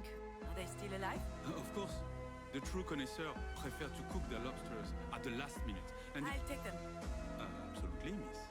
Do you want one or two? I want them all. I mean, there's about 2 dozen in there. Did you win the lottery or something? I'll need one of your coolers too for the road. Damn! I drove to the ocean. A lot of opened hops the box there. And threw them back in the sea. Freeing Chi-Chi them was already letting the place on fire. pointless, laughable even. But it felt amazing. I was able to change things. I could reject the fact that it is what it is. Just say no. What's the point in being alive if everything's already been decided for us?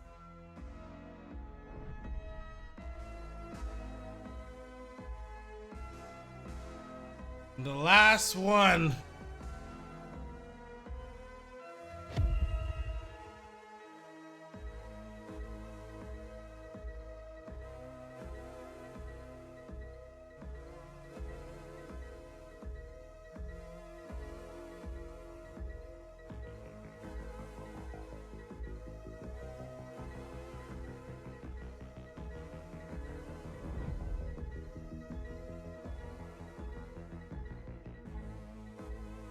Where did the bird go? Oh, it's gone. It is? Yes. Early this morning, I I opened the windows to let in some fresh air. It jumped on the edge of its box, looked at me, and then it flew away. Oh. Did it look happy? It did, my dearest daughter. It looked so happy. That was a lie, of course. I know that now. But I believed that beautiful story at the time, without reservation. That's another thing which doesn't work in my relationship with Marie. The fact that she would lie to me because she doesn't believe I'd be able to face the truth.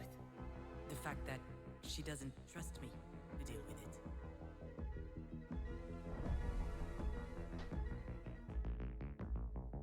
Poor bird. Oh.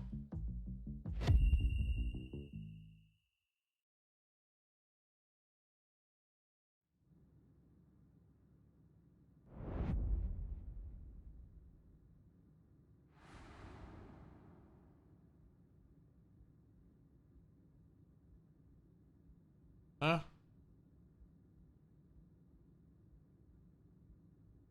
Dirty ass car. Yep, it's your favorite car again.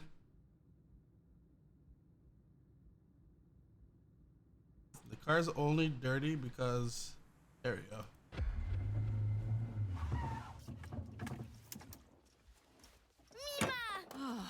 It's stifling hot in there. Yeah, sorry, AC's broke. Get in, we're running late. Don't sit on my script. You could at least crack a window. All that rain brought a cool front. Mima, Mima, Mima! Oh, sweetheart. How are you doing? You look great today. I'm a princess, the computer princess. That is so special. Can we get going? All right, all right. We have time. I don't. I need to drop off Astrid at Mina's and then I have a meeting at the production office to show my... Just start the car. That will teach me to ask you for a special favor. Yeah, this is the third special favor this week, Marie. Just go. In great. Oop. Dirty ass car, gonna get dirtier. Uh-oh.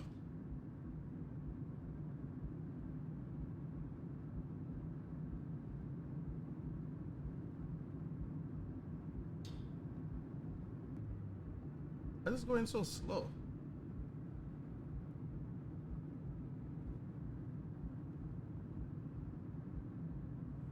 Shit, I can't drive with these heels on. Why are you even wearing these things? You're in sneakers, you liar. For a business meeting. Sweetie, what present did you bring for me now? A Play-Doh pizza factory. I love pizza. You look really flushed, dear. Are you too hot? Let me take your coat off. Marie, what on earth are you doing? Just for 1 second. Forget it. Sit down. We're almost there. Just watch the road. You sit I'm down almost... right now. Stop that. You are worse than a traffic cop. So she unbuckled her child while they were driving? And oh my god. So I wonder if the child would have survived if she didn't do that.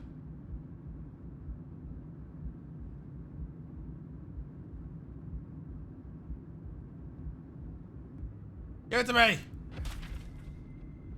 Shit, watch it. My script. You're still writing for this garbage? Damn, Scavis.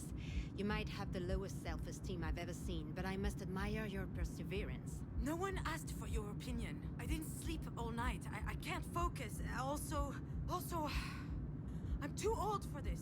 Okay, I'm taking off my coat now. Anyway, sounds like you're not yet too old to be a mediocre writer. Oop! Jesus Christ! This lady's ruthless!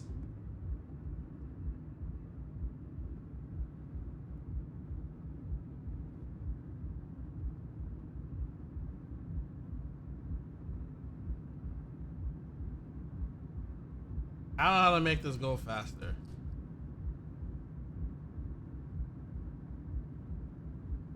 There. Marie, please. This is too much praise. I have to prod you some way or another. You are so incredibly lazy.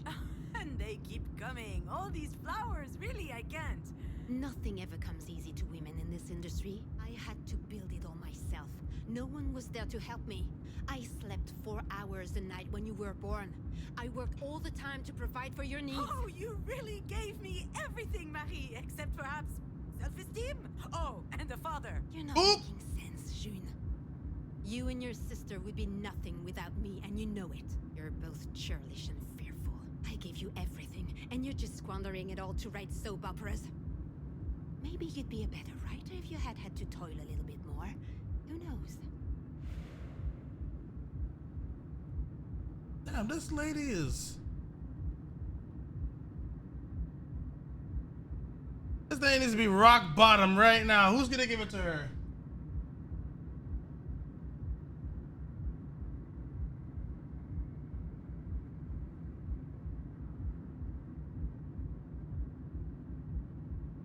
She is savage. I think I have to look around to make this show up faster. There we go. Mom, I need help with the thingy. What's that, my little phone? Sure, just change the subject. I am not changing the subject. We weren't talking. What am I supposed to say when you get mad like this? I get mad because I believe in you. Stop yelling! We're not yelling, sweetheart.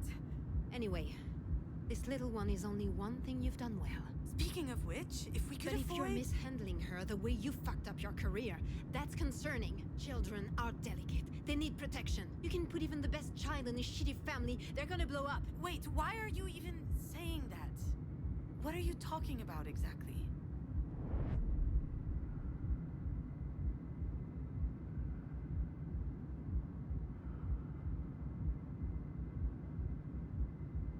Holy crap.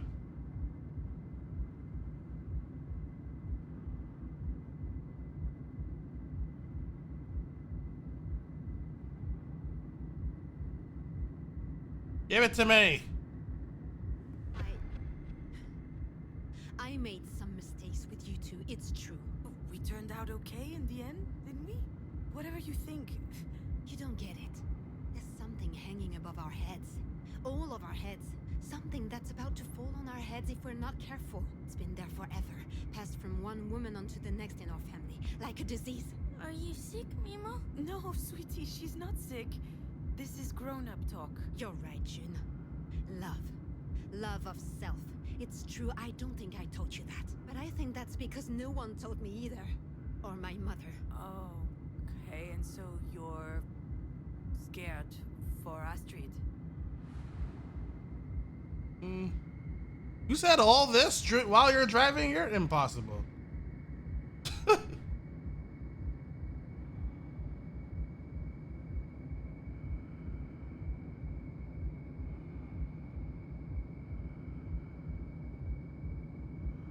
Give me that word. Hold on. You, Marie, the great Marie de Mange, you believe in that nonsense? There's no curse on our heads. Next time I'll keep my mouth shut. Unless you keep it open, actually. I know hardly anything about your life. Not a thing. But I do realize that you had a hard time. And that you're scared. I'm not scared. I think you are. You're scared we'll turn out like you. But we can change. Everyone can change. My dear daughter, I'm not sure about that. Do you think so? I know so.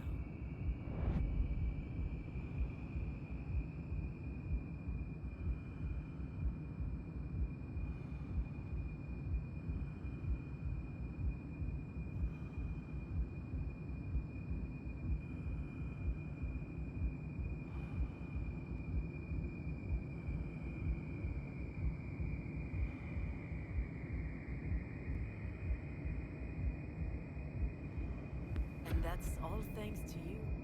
You taught us that in your own twisted, painful way, but still. I did what I could. And in the end, you did give us the means to change things. You've taught us how we could blow off the entire world and do whatever we wanted. That's your way of showing love, don't you think? Love isn't my thing. Oh, Mom, come on. You love me and I know it, in spite of your best efforts to hide it. I can feel it, and I love you. And I love you too, Mimo. Oh, thank you, dearest. Makes me so happy to hear you say that.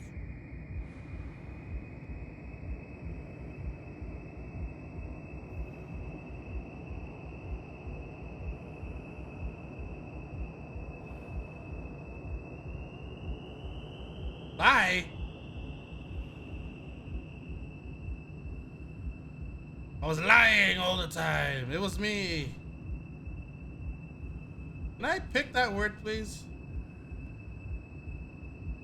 I like it better when you're nice. Why are you not in your seat? What are you doing standing up? Marie, Gary. why is Astrid completely unlatched? She was sweating. I just took off her sweater. No big Shit, deal. I told you to keep her safety belt on. Are you kidding me? You know, you're so uptight sometimes. Unbelievable. I am not uptight. I would just like you Mom, to... watch for the deer. And there it is. The mom unbuckled her. Wow.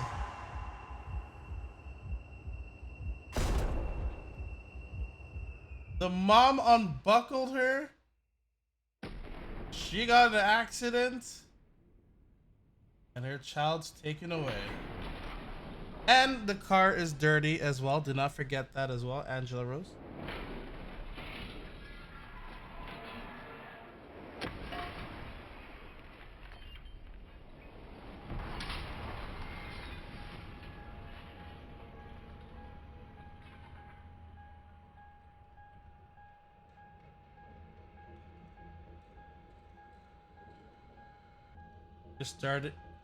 Just staring at all that trash. Marie unbuckled the daughter. The daughter was in the coat, and she never put her back in.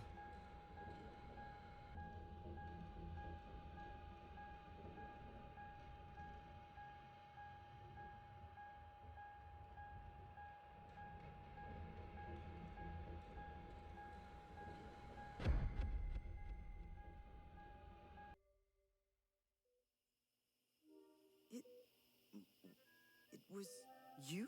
You knew, didn't you? The fight, the unlatched safety belt. I'm sure you remembered, and you didn't say anything. You just hung me out to dry with my feelings of guilt. That's it. That's the real reason. That's why I was so mad at you.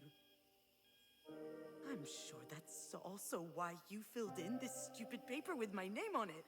You probably thought that if anything happened to you, it would be some kind of divine justice. I would have a choice of what to do with you. And now I have to make the decision. So what am I supposed to do? It's possible to take off a coat without unbuckling? I think she was in I think she was in a child seat. So you're making me pick? Refuse? Wait a minute now. Hope? What am I agreeing to? Wait, what? Hold on. What am I agreeing to? I will have the choice of what to do with you, and now I have to make that decision. Agree to what? To pull the plug? Refuse to pull the plug? Hope? Let's hope. Maybe we could invent something else. We deserve that. Hope. Hope for the best. What? You know, Marie, I figured out what you're missing. You've been fuming inside for years because you have no hope. But no one can live like this. Not really. I need hope. That you'll be okay. That you will heal. That life will go on. And maybe even one day, you and I can talk. Really talk. About everything. And if, unfortunately, things don't turn out that way, if you were to die, at least we'll have had this. Hope that things change. Hope to change. I'm not forgiving you, Marie. As Astrid would say, there's nothing to forgive in an accident. The only one I want to forgive is myself. I forgive myself for my failures, for not believing in myself for so long. I'm sorry I had such a hard time realizing how strong I am in my own way. I have the strength to live. I even have the strength to help you live if it comes to that.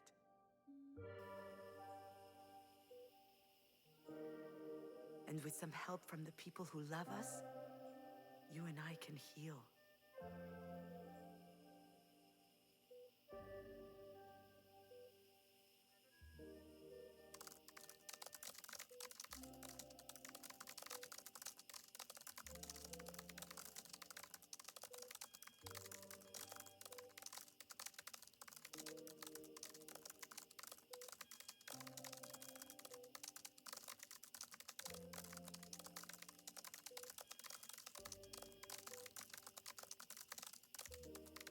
Mom, you promised we'd go to the park. And we will. Just give me 5 more minutes, will you?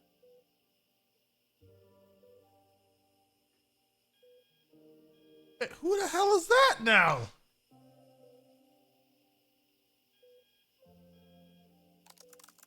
The end. Mom!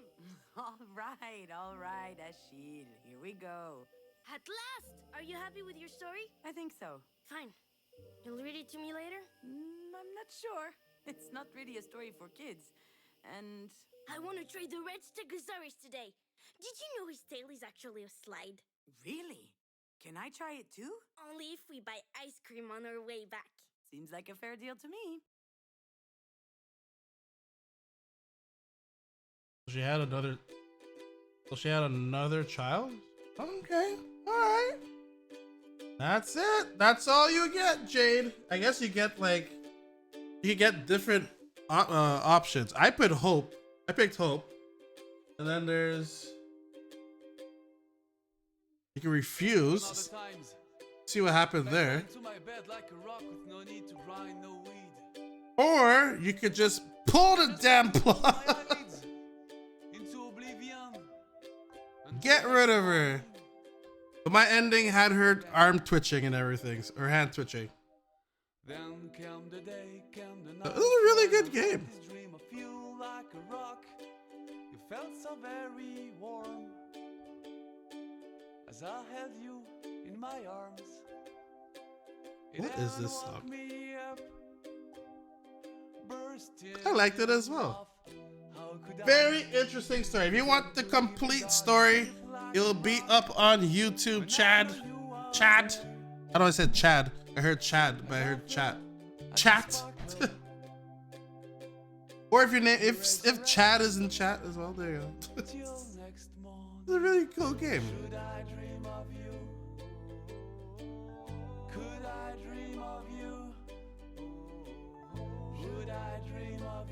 There's a lot of play testers. Wait, Slashy 101? Zach, what's Slashy's name? Is it Slashy 101?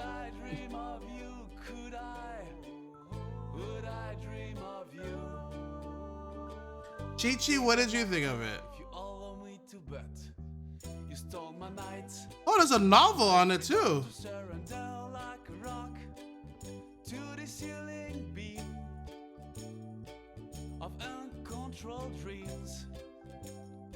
I think, besides the lighting the kitchen on fire, directed. Wait, now. Oh, the game's resetting. I was about to say, I'm like, wait a minute. You can't put that in at the end of the game. There's a book on it as well.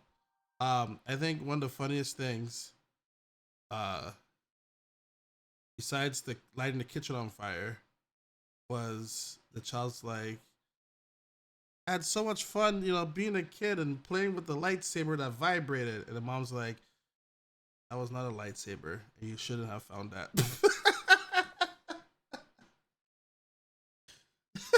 I was like, damn. Wow, what a story. That was not a lightsaber.